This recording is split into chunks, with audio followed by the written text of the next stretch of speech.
আসসালামু আলাইকুম আমার প্রিয় ভালোবাসার অডিয়েন্সগুলো। আপনারা সবাই কেমন আছেন? অবশেষে নিয়ে চলে এলাম প্রেম লড়ন গল্পের ৪র্থ তম সিজন। আশা করি এই সিজনটা আপনাদের ভালো লাগবে। তাই আমাদের সাথে সঙ্গে থেকে আমাদের সাপোর্ট করুন। ধন্যবাদ সবাইকে। শাহনাজ চৌধুরীর চোখ জ্বলজ্বল করে ওঠে। মাটিতে পড়ে থাকা বড় বড় মাছগুলো দেখে সহসাই মুখে শয়তানি হাসি ফুটে ওঠে। প্রতিশোধ নেয়ার মাধ্যমটা বেশ লাগলো তার। চট করে মনে পড়ে যায় সকালের ঘটনাটা। প্রিয়ন্তী তার বাবুর গাড়িতে করে স্কুল যাচ্ছে, যে গাড়িতে সে নিজেই আজ পর্যন্ত উঠতে পারেনি। সেই গাড়িতে কিনা এই ফকিন্নির বাচ্চা উঠেছে। রাগে তার গা জ্বলে ওঠে। মুখ বাঁকিয়ে তাকায় প্রিয়ন্তীর দিকে। প্রিয়ন্তীর উদ্দেশ্যে পুনরায় বিড়বিড়িয়ে বলে, খোলা আকাশের নিচে মাঝ হাতে বসে আছে প্রিয়ন্তী। সূর্যের কিরণে তার পা দিয়ে চেপে ধরা বটিটা চিকচিক করছে। বটির সেই ঝলকানি বুঝিয়ে দিচ্ছে সে কতটা ধারালো, কতটা ভয়ঙ্কর। প্রিয়ন্তী শুকনো ঢোক গেলে মাছের হাতেই মাথার ওনারা টেনে নেয় আর একটু। হাতের উল্টো পিঠ দিয়ে কপালে জমে থাকা ঘামটুকু মুছে নেয় সন্তর্পণে। সে মাছ কাটতে পারে, তবে এত বড় মাছ কাটেনি কখনো। তার মামারা বড় বড় মাছ বাহির থেকে কেটে নিয়ে আসতো। কখনো কেটে আনতে না পারলে সেগুলো কাটতো মর্জিনা খালা। তাই প্রিয়ন্তীকে কখনো মাছে হাত দিতে হয়নি। মর্জিনা খালার অনুপস্থিতিতে সে একবার মাছ কেটেছে, যার দরুন সে এই কাজে কিছুটা দক্ষ, তবে পারদর্শী নয়। এই মেয়ে, মাছ হাতে নিয়ে বসে আছিস কেন? এতগুলো মাছ কখন কেটে শেষ করবি? এগুলো নষ্ট হয়ে গেলে কি তোর বাপ এসে কিনে দিয়ে যাবে? শাহানাজ চৌধুরীর ঝাঁঝালো কণ্ঠে ঘোর কাটিয়ে প্রিয়ন্তীর চোখ তুলে ভীত চোখে তাকায় তার সামনে দাঁড়িয়ে থাকা মাঝবয়সী অপরূপ সুন্দরী মহিলাটির দিকে, যে তার দিকেই তাকিয়ে আছে অগ্নিদৃষ্টিতে। প্রিয়তির চোখ ঘুরায়। আশেপাশে তাকাতেই দেখতে পায় সামনে বসা লোকগুলো তার দিকে তাকিয়ে আছে কামুক দৃষ্টিতে, যারা মাংস কাটছে আর বারবার তাকাচ্ছে তার দিকে। প্রিয়ন্তী মিয়ে যায় সেই দৃষ্টিতে। তার মনে হচ্ছে লোকগুলো তার পর্দা ভেদ করে তাকে ছুঁয়ে দিচ্ছে হিংস্র নজরে। প্রিয়ন্তী মাথা উঁচু করে তাকায় বাড়ির দরজায়। মেজমামা নামাজ পড়তে গিয়েছে, অনেকক্ষণ হয়েছে। মামা যখন ছিল তখন তারা এভাবে তাকায়নি, কিন্তু মামা চলে যাওয়ার পরেই তারা যেন প্রিয়ন্তীকে চোখ দিয়ে ছুঁয়ে দিচ্ছে, যা প্রিয়ন্তীর শরীরে সূচের ন্যায় ফুরছে।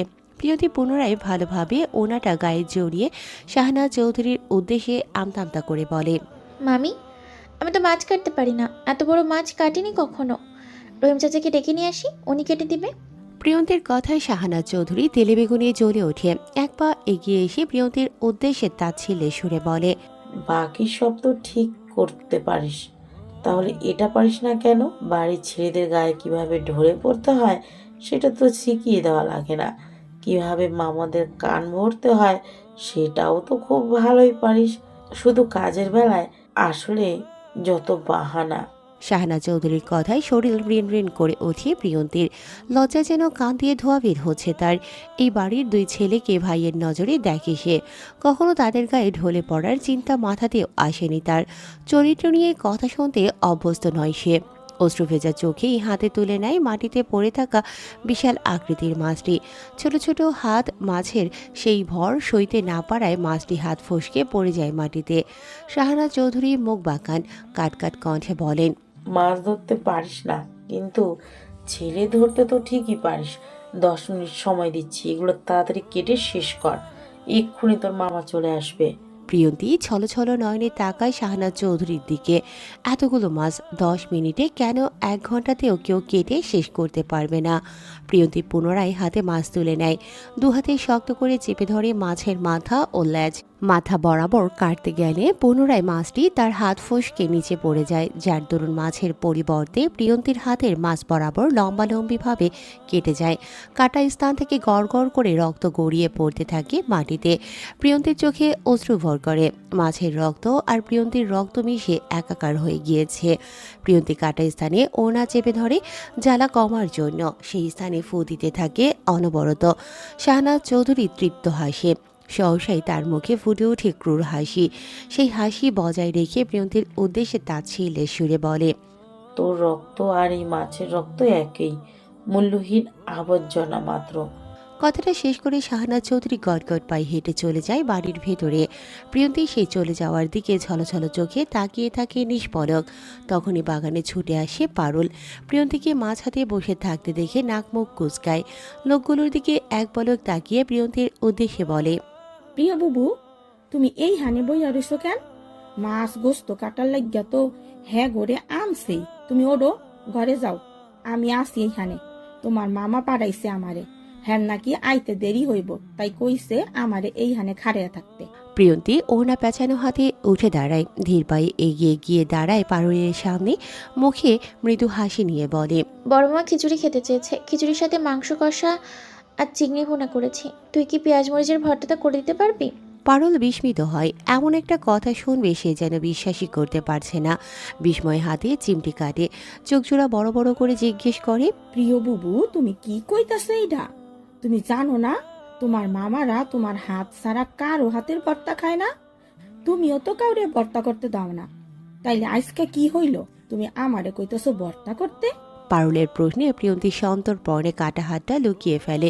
নিজেকে ধাতস্থ করে পুনরায় বলে, ভাবছিলাম তোর হয়তো মনে নেই, তাই পরীক্ষা করছিলাম। মামারা যে আমার হাতে ছাড়া অন্য কারো হাতে ভর্তাই খায় না সেটা আমি জানি। যাই হোক, ভর্তাটা আমিই করবো। পারুল বোকা হাসে। প্রিয়ন্তীর কথার মানে বুঝতে পারছে না সে। প্রিয়ন্তীকে কিছু বলতে যাবে তখনই প্রিয়ন্তী দ্রুত পায়ে হেঁটে চলে যায় বাড়ির ভেতরে। পারুল ঘাড় কাত করে প্রিয়ন্তীর যাওয়া দেখে আর মনে মনে বিড়বিড়ায়, কি হইল ব্যাপার খানা? প্রিয়া বুবু কি পালাই গেল? বাড়িতে প্রবেশ করে ঘড়ির দিকে তাকায় প্রিয়ন্তী। ঘড়িতে বাজে 1:35। প্রিয়ন্তী দ্রুত পায়ে হেঁটে যায় রান্নাঘরে। 2টার দিকেই সকলে খেতে আসবে, তার আগেই তাকে ভর্তাটা বানিয়ে ফেলতে হবে। এর আগে হাতটা পরিষ্কার করতে হবে ভালোভাবে। প্রিয়ন্তী ছুটে যায় বেসিনে।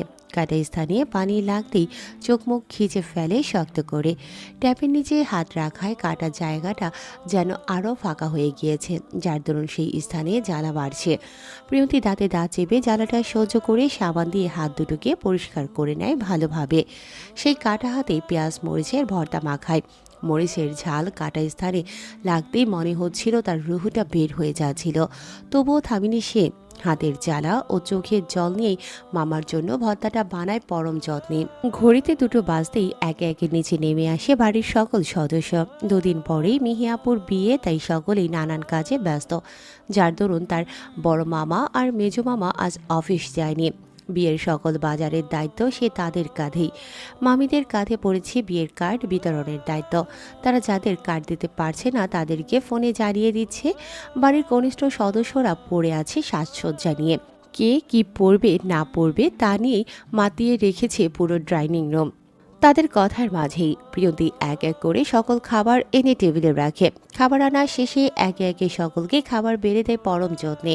তার এই কার্যকলাপ আর চোখে পর্যবেক্ষণ করে রাহেলা বেগম। একটা দীর্ঘশ্বাস ফেলে প্রিয়ন্তীর উদ্দেশ্যে বলে, প্রিয় নানুমণি, তুইও খেতে বস না আমাদের সাথে। দেখ সকলে মিলে কেমন বিয়ে নিয়ে মাতামাতি করছে। তোর ইচ্ছে করে না ওদের মতো হাসি খুশি থাকতে? রাহেলা বেগমের কথায় সকলে খাওয়া থামিয়ে তাকায় প্রিয়ন্তীর দিকে। সকলকে তার দিকে তাকিয়ে থাকতে দেখে মাথা নিচু করে ফেলে প্রিয়ন্তী। নওয়াব চৌধুরী ব্যাপারটা লক্ষ্য করেন, হাসি হাসি মুখে বলেন, প্রিয় মা, খিচুড়িটা দারুণ হয়েছে। তুই চমৎকার রাঁধুনি। এত ভালো রান্না কার কাছ থেকে শিখলি মা? তোর হাতের ভর্তাটা যেন অমৃত। নির্দ্বিধায় সেটা দিয়ে 3-4 প্লেট ভাত খেয়ে ফেলা যাবে। প্রিয়ন্তী চোখ তুলে তাকায়। মামার কথায় মুখে মৃদু হাসি ফুটে ওঠে। হাতের জ্বালাটাকে এখন আর জ্বালা মনে হচ্ছে না, বুকে কেমন শান্তি শান্তি লাগছে। এমন শান্তির জন্য সে মরতেও রাজি।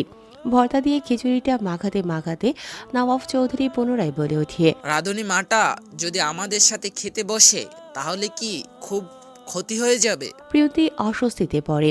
আশেপাশে তাকিয়ে দেখে সকলে তার দিকে তাকিয়ে আছে হাসি মুখে। সারা চোখ দিয়ে ইশারা করছে বসে পড়ার জন্য। মিহি মিহা ও মাথা নাড়িয়ে বসার ইশারা করছে, তবে মুখ বাঁকিয়ে তাকিয়ে আছে রিশা। শাহনাজ চৌধুরীও তাকিয়ে আছে অগ্নি দৃষ্টিতে। প্রিয়ন্তী সেই দৃষ্টিতে মিয়ে যায়, আমতা আমতা করে বলে, তোমরা খেয়ে নাও বড় মামা, আমি পারুলের সাথে পরে খেয়ে নিব। প্রিয়ন্তীর কথায় প্লেট হাতে উঠে দাঁড়ায় নওশেদ চৌধুরী। দ্রুত পায়ে এগিয়ে গিয়ে দাঁড়ায় প্রিয়ন্তীর সামনে। খাবার মাখাতে মাখাতে বলে, পরে তোর যা ইচ্ছে তাই খাস। এখন হা কর তো দেখি। আমার হাতে 2 লোকমা খেয়ে বলতো রান্নার কেমন হয়েছে।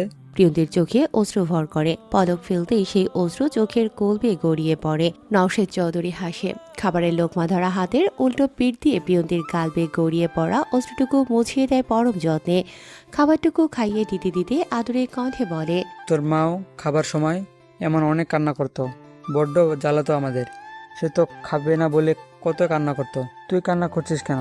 নওশেদ চৌধুরীর প্রশ্নে প্রিয়ন্তী পুনরায় হাতের উল্টো পিঠ দিয়ে চোখের জল মুছে গায়ের ওড়নাটা দিয়ে মামার মুখে লেগে থাকা ঝোলটুকু মুছে দিয়ে ক্ষীণ সুরে বলে, মামা গন্ধ পাচ্ছি বলে। সন্ধ্যা হলেই যেমন সকল পাখি তাদের নীড়ে ফিরে আসে, তেমনি সৌহার্দ্যও ফিরে আসে তার পাখির নীড়ে। সে পাখি তার একান্ত পাখি, তার বাবুনি পাখি। কথাটা ভাবতেই সৌহার্দ্যের মুখে হাসি ফুটে ওঠে। মুখে হাসি বজায় রেখেই গাড়ির থেকে নেমে আসে গটগট পায়ে। বাড়িতে প্রবেশ করে স্থির হয়ে দাঁড়ায় বাড়ির প্রবেশদ্বারের। সেখানে থেকেই চোখ জোড়া তাক করে রান্নাঘরে, যেখানে দাঁড়িয়ে দাঁড়িয়ে রান্না করছে পারুল। রান্না করছে নাকি খাবার গরম করছে বুঝতে পারছে না সৌহার্দ্য। প্রিয়ন্তীকে না দেখতে পেয়ে বিরক্ত হয় সে। চোখ ঘুরিয়ে তাকায় দেয়াল ঘড়ির দিকে। ঘড়িতে 8:45 বাজে। পুনরায় চোখ ঘুরিয়ে খুঁজতে থাকে প্রিয়ন্তীকে। না পেয়ে গলা থেকে টাই খুলতে খুলতে এগিয়ে আসে রান্নাঘরে। ক্লান্ত মুখে পারুলকে প্রশ্ন করে, প্রিয় কোথায়? দেখতে পাচ্ছি না যে। সৌহার্দ্যের প্রশ্নে চমকে ওঠে পারুল। বুকে থুথু দিয়ে পুনরায় তাকায় সৌহার্দ্যের দিকে। চোখ ছোট ছোট করে জিজ্ঞেস করে, আপনি কি প্রিয় বুবুর আসল পাথর ভাই নাকি পাথর বের ভূত? পারুলের প্রশ্নে ভ্রু কুঁচকায় সৌহার্দ্য। নিজেকে ধাতস্থ করে তেজি কণ্ঠে বলে, হোয়াট রবিশ, কি বলছিস এসব? স্টুপিড। সৌহার্দ্যের ধমকে কেঁপে ওঠে পারুল। আসলো পাথর ভাই বুঝতে পেরে দুহাতে কান চেপে ধরে তড়িৎ বেগে বলতে থাকে, প্রিয় বুবু হ্যাঁ নানির ঘরে একটু আগেই গেছে, হেই হানে গেলে আপনি তারে পাইয়া যাইবেন ভাইজান। সৌহার্দ্য হাঁসফাঁস করতে থাকে। ধূপধাপ পা ফেলে হেঁটে চলে যায় রাহেলা বেগমের ঘরের দিকে। প্রিয়ন্তীকে না দেখা পর্যন্ত শান্তি লাগবে না তার। প্রিয়ন্তীর অভাবে তার দম বন্ধ হয়ে আসে। সৌহার্দ্য যেতেই পারুল কান ছেড়ে জোরে জোরে নিঃশ্বাস ছাড়ে আর মনে মনে বিড়বিড়িয়ে বলে, এককালে মায়ের লাহান হইছে, মা কা বেটা পাথর কা টুকরা। প্রিয়ন্তী আর রাহিলা বেগম বসে আছে মুখোমুখি। তিনি চোখের জল ফেলছেন আর প্রিয়ন্তীর ব্যান্ডেজে মোড়ানো হাত বারবার চুমু খাচ্ছেন। সে তো জানতেই পারত না যে প্রিয়ন্তীর হাত এতটা কেটে গিয়েছে। তখন প্রিয়ন্তী হাত উঁচিয়ে চোখে পানি মোছার দরুন কাটা হাতটা নজরে আসে তার। সহসাই খাওয়া শেষে প্রিয়ন্তীকে নিজের ঘরে নিয়ে আসেন তিনি। আনারি হাতে সাদা কাপড় মুড়িয়ে দেয় প্রিয়ন্তীর কোমল হাতখানায়। এবার তো কান্না থামাও নানু, সে কখন থেকে খেতে চলেছ, আমার কিছু হয়নি বলছি তো। প্রিয়ন্তীর কথায় রাহিলা বেগম শাড়ির আঁচলে চোখ মোছেন। প্রিয়ন্তীর হাত জোড়া সেই আঁচলের নিচে লুকিয়ে অপরাধী কণ্ঠে বলে, তোর মা বলেছিল আমি যাতে তোকে দেখে রাখি। তোর মায়ের সেই কথাটা আমি রাখতে পারলাম না। আমাকে মাফ করে দিস বোন। যদি পারতাম তোকে এভাবেই শাড়ির আঁচলের তলায় লুকিয়ে রাখতাম, কোনো আঁচ লাগতে দিতাম না আমার মেয়ের আদুরে মায়ের গায়ে। রাহিলা বেগমের কথার মাঝেই ঘরের প্রবেশ করে সৌহার্দ্য। প্রিয়ন্তীকে রাহিলা বেগমের সাথে বসে থাকতে দেখে নিশ্চিন্তে বুকে হাত বাঁধে। দেয়ালের সাথে হেলান দিয়ে দাঁড়িয়ে শান্ত দৃষ্টিতে তাকায় প্রিয়ন্তীর ফর্সা মুখখানার দিকে। গভীর শ্বাস টেনে তুলে নেয় প্রিয়ন্তীর অস্তিত্বের ঘ্রাণ। কড়া পারফিউমের ঘ্রাণ নাকে আসতেই ঘাড় বাঁকিয়ে তাকায় প্রিয়ন্তী। দরজার পাশে সৌহার্দ্যকে তার দিকে ঘোর লাগা দৃষ্টিতে তাকিয়ে থাকতে দেখে চোখ নামিয়ে ফেলে সন্তর্পণে। সৌহার্দ্যের ঘোর লাগা দৃষ্টিতে প্রিয়ন্তী গুটিয়ে গেলেও মিটিমিটি হাসিয়ে রাহিলা বেগম। সেই চোখে অর্থ প্রিয়ন্তী না বুঝলেও রাহিলা বেগম বুঝে ফেলে চট করে। সৌহার্দ্যের এখন প্রিয়ন্তীকে চাই। সেই ঘোর লাগা চোখগুলো যেন তাকে বলছে, দাদি, প্রিয়কে দিয়ে দাও না আমাকে। সারাদিন পর মাত্রই বাড়ি ফিরলাম। সৌহার্দ্য ধীর পায়ে এগিয়ে আসে প্রিয়ন্তীর দিকে তাকিয়ে কাতর কণ্ঠে বলে, প্রিয়, খুব খিদে পেয়েছে আমার। ব্যস্ততার কারণে দুপুরে ঠিকমতো লাঞ্চ করতে পারিনি। কিছু খেতে দিবি আমায় প্লিজ? সৌহার্দ্যের কথায় বুক কেঁপে ওঠে প্রিয়ন্তীর। সেই সৌহার্দ্যকে কখনোই এতটা করুণভাবে কথা বলতে দেখেনি, তাহলে আজ বলছে কেন? সত্যি কি খুব খিদে পেয়েছে তার? প্রিয়ন্তীর ভাবনার মাঝেই সৌহার্দ্য টুপ করে তার ওড়নায় মুখটা মুছে নেয়। তারা দিতে দিতে বলে, আমি ঘরে গিয়ে ফ্রেশ হয়ে নিচ্ছি, তুই খাবার নিয়ে আয়, খুব খিদে পেয়েছে, ট্রাস্ট মি। খাবারের প্লেট হাতে সৌহার্দ্যর রোমে দাঁড়িয়ে আছে প্রিয়ন্তী। সৌহার্দ্য এখনো গোসলে। পানির টুপটাপ শব্দ কানে ভেসে আসতেই ততস্থ হয় প্রিয়ন্তী। চোখ ঘুরিয়ে তাকায় আশেপাশে। সহসায় তার চোখে পড়ে বেড সাইডের টেবিলের উপর পড়ে থাকা কতগুলো ক্লিপের উপর। সবগুলোকে দেখে নতুন মনে হচ্ছে। প্রিয়ন্তী চমকায়। এতগুলো ক্লিপ দিয়ে কি করবে সৌহার্দ্য ভাই? নিজের চুলে পড়বে? তার চুলে এত বড় বড় ক্লিপ হবে? প্রিয়ন্তীর ভাবনার মাঝে তোয়ালে হাতে তার সামনে এসে দাঁড়ায় সৌহার্দ্য। পরনে কালো টি শার্ট আর কালো প্যান্ট। কালো রং তার ধবধবে ফর্সা শরীরটাকে যেন আরও ফুটিয়ে তুলেছে। এলোমেলো চুলগুলো দিয়ে টপ টপ করে পানি পড়ছে কপালে ও ঘাড়ে। সৌহার্দ্য আর চোখে তাকায় প্রিয়ন্তীর দিকে। প্রিয়ন্তী আর তার মাঝে দূরত্ব মাত্র 1 হাত। সে সৌহার্দ্যর বুক সমান হয়, যার দরুন সৌহার্দ্য তোয়ালে দিয়ে চুল মোছায় সেই পানির ছিটে ফোঁটা গিয়ে পড়ছে প্রিয়ন্তীর নাকে ও মুখে। প্রিয়ন্তী ভরকায়। এক পা পিছিয়ে যেতেই প্রিয়ন্তীর কাণ্ডে মাথা নিচু করে হাসে সৌহার্দ্য। চুল মুছতে মুছতে মনে মনে বিড়বিড়িয়ে বলে, এক পা এগিয়ে এসে আমার চুলগুলোকে কবে মুছে দেবে প্রিয়? কবে চুলের পানিতে ভিজিয়ে দেওয়ার শাস্তি হিসেবে ঠোঁটে গভীর চুমু খাবে? নিজেকে আর কন্ট্রোল রাখতে পারছি না, জানিস? বারবার কন্ট্রোল হারাচ্ছি। তোকে কাছে বড় উন্মাদনায় যন্ত্রণা হচ্ছে তোকে ছুঁয়ে দিতে না পারে। দেখতে পাচ্ছিস মামুনি? সৌহার্দ্য পুনরায় হাসে, নিজেকে শাসায় এসব আজেবাজে চিন্তার জন্য। তার প্রিয় এখনো ছোট, সে আরও বড় হোক, তখন না হয় তার এলোমেলো চিন্তাগুলো তুলে ধরবে তার বামুনি পাখির সামনে। তার কাছে প্রকাশ করবে আক্ষেপারত 10টি বছরের আকুলতার গল্প। সৌহার্দ্য স্থির হয়, চোখ তুলে তাকায় মাথা নত করে রাখা প্রিয়ন্তীর দিকে।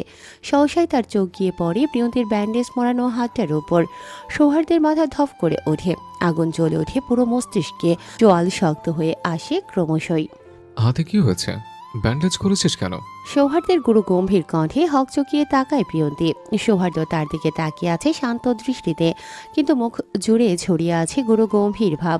প্রিয়ন্তী পুনরায় মাথা নুইয়ে ফেলে, আমদামদা করে বলে, মাছ কাটতে কি কেটে ফেলেছি। প্রিয়ন্তীর কথায় ধীর পায়ে হেঁটে গিয়ে রকিং চেয়ারে বসে সৌহার্দ্য। পাশের টেবিল হাতড়ে তুলে নেয় সিগারেটের প্যাকেট আর লাইটার। সেখান থেকে একটা সিগারেট নিয়ে সেটাতে ধরিয়ে পরপর কয়েকটা টান দেয়। চোখ বন্ধ করে গভীর শ্বাস টানে কয়েকবার, যেন মনে হচ্ছে সিগারেটের ধোঁয়াটা তার বুকের জ্বালা কমাচ্ছে। তোকে কে বলেছে মাছ কাটতে? সৌহার্দ্যের শীতল প্রশ্নে চোখ তুলে তাকায় প্রিয়ন্তী। নাক চেপে ধরে রাখা ওনাটা সরিয়ে ক্ষীণ স্বরে বলে, মেজো মামি। সৌহার্দ্য মলিন হাসি বিড়বিড়িয়ে বলে, Then she will pay for this, my little hummingbird. Cigarette হাতে রকিং চেয়ারে বসে আছে সৌহার্দ্য। সিগারেটের কুণ্ডলি পাকানো ধোঁয়া রুমটাকে যেন মুহূর্তেই ধোঁয়াময় করে তুলছে। সে একটার পর একটা সিগারেটের মাধ্যমে জ্বালিয়ে দিচ্ছে নিজের ভেতরে জ্বলতে থাকা দহনকে, কিন্তু সিগারেটের ধোঁয়া কিছুতেই যেন সেই দহনটাকে কমাতে পারছে না। এই নিয়ে সৌহার্দ্য 5টা সিগারেট শেষ করেছে। 6 নম্বরটা ধরাতেই কেসে ওঠে প্রিয়ন্তী। সেই শব্দে ঘোর কাটে সৌহার্দ্যের। রক্তিম চোখজোড়া মেলে তাকায় মাথা নিচু করে দাঁড়িয়ে থাকা প্রিয়ন্তীর দিকে। প্রিয়ন্তী এক হাতে নাকি ওড়না চেপে ধরে কাশছে, আর অন্য হাতে ধরে রেখেছে খাবারের প্লেটটা। সৌহার্দ্যের সম্বিত ফিরে পায়। সিগারেটের ধোঁয়ায় প্রিয়ন্তীর বেগতিক অবস্থা দেখে সদ্য জ্বালানো সিগারেটটা অ্যাস্ট্রেতে ফেলে দেয় তড়িঘড়ি। সহসায় চোখ ঘুরিয়ে শান্ত দৃষ্টি নিক্ষেপ করে প্রিয়ন্তীর ব্যান্ডেজ মরানো হাতে।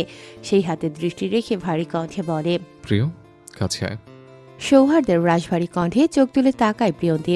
সৌহার্দ্যের দিকে তাকাতেই তার রক্তিম চোখ জোড়া দেখে চমকায়। নিজেকে ধাতস্থ করে মাথার ঘোমটাটায় টেনে ধীর পায়ে হেঁটে গিয়ে দাঁড়ায় সৌহার্দ্যের সামনে। সৌহার্দ্যের নিশ্চুপতা তার মনে ভীতি ছড়িয়ে দিয়েছে। সেই নিশ্চুপতা জানান দিচ্ছে সে ভীষণ রেগে আছে। প্রিয়ন্তী শুকনো ঢোক গেলে সৌহার্দ্য কেন এতটা রেগে আছে বুঝতে পারছে না সে। তাই খাবারের প্লেটটা টি টেবিলের ওপর রাখতে রাখতে আর চোখে তাকায় সৌহার্দ্যের দিকে। সৌহার্দ্যকে তার দিকে রক্তিম চোখে তাকিয়ে থাকতে দেখে মিয়ে যায় খানিকটা। সহসাই মাথা নুইয়ে ফেলে আতঙ্কে। নিজেকে ধাতস্থ করে সোজা হয়ে দাঁড়িয়ে হাত কসলাতে কসলাতে বলে, ভাইয়া, খাবারটা খেয়ে নিন, ঠান্ডা হয়ে যাচ্ছে। প্রিয়ন্তী থামে, আমতামতা করে বলে, আমি যাই এখন, রাত প্রায় 9:30 বাজে, ডিনার রেডি করতে হবে। প্রিয়ন্তীর কথা শেষ হতেই সৌহার্দ্য তার হাতটা টেনে সোফায় বসিয়ে দেয়। রকিং চেয়ারটা এগিয়ে এনে বসিয়ে প্রিয়ন্তীর মুখোমুখি। আকস্মিক ঘটনায় প্রিয়ন্তী ভরকায়। বলতে যাবে তার আগেই সৌহার্দ্য তার কাটা হাতটা নিজের হাতের মধ্যে তুলে নেয়। আঙুলের ডগা দিয়ে ছুঁয়ে দেয় রক্ত ভেজা ব্যান্ডেজখানা। সেখানে হাত বোলাতে বোলাতে ধীর কণ্ঠে জিজ্ঞেস করে, হাতে ব্যান্ডেজ কে করে দিয়েছে? সৌহার্দ্যের স্পর্শে হাত পা শিরশির করে ওঠে প্রিয়ন্তীর। ঠান্ডা হাতের স্পর্শে সর্বাঙ্গে যেন বিদ্যুতের ঝটকা লাগে তার। হাত ছাড়িয়ে নিতে চাইলে সৌহার্দ্য পুনরায় সেই হাত টেনে ধরে। চোখ তুলে তাকাতেই দেখতে পাই সৌহার্দ্য তার দিকে তাকিয়ে আছে রক্তিম চোখে। প্রিয়ন্তী স্থির হয়, উত্তেজনায় চোখ ঘুরাতে থাকে আশেপাশে। এক হাতে ওনার কোনা চেপে ধরে ক্ষীণ কণ্ঠে বলে, নানু। সৌহার্দ্য দীর্ঘশ্বাস ফেলে প্রিয়ন্তীর হাত ছেড়ে টেবিল থেকে খাবারের প্লেটটা তুলে নেয় নিঃশব্দে। প্রিয়ন্তী লম্বা শ্বাস টানে, হাত ছাড়া পেতেই দু হাত লুকিয়ে ফেলে ওনার নিচে।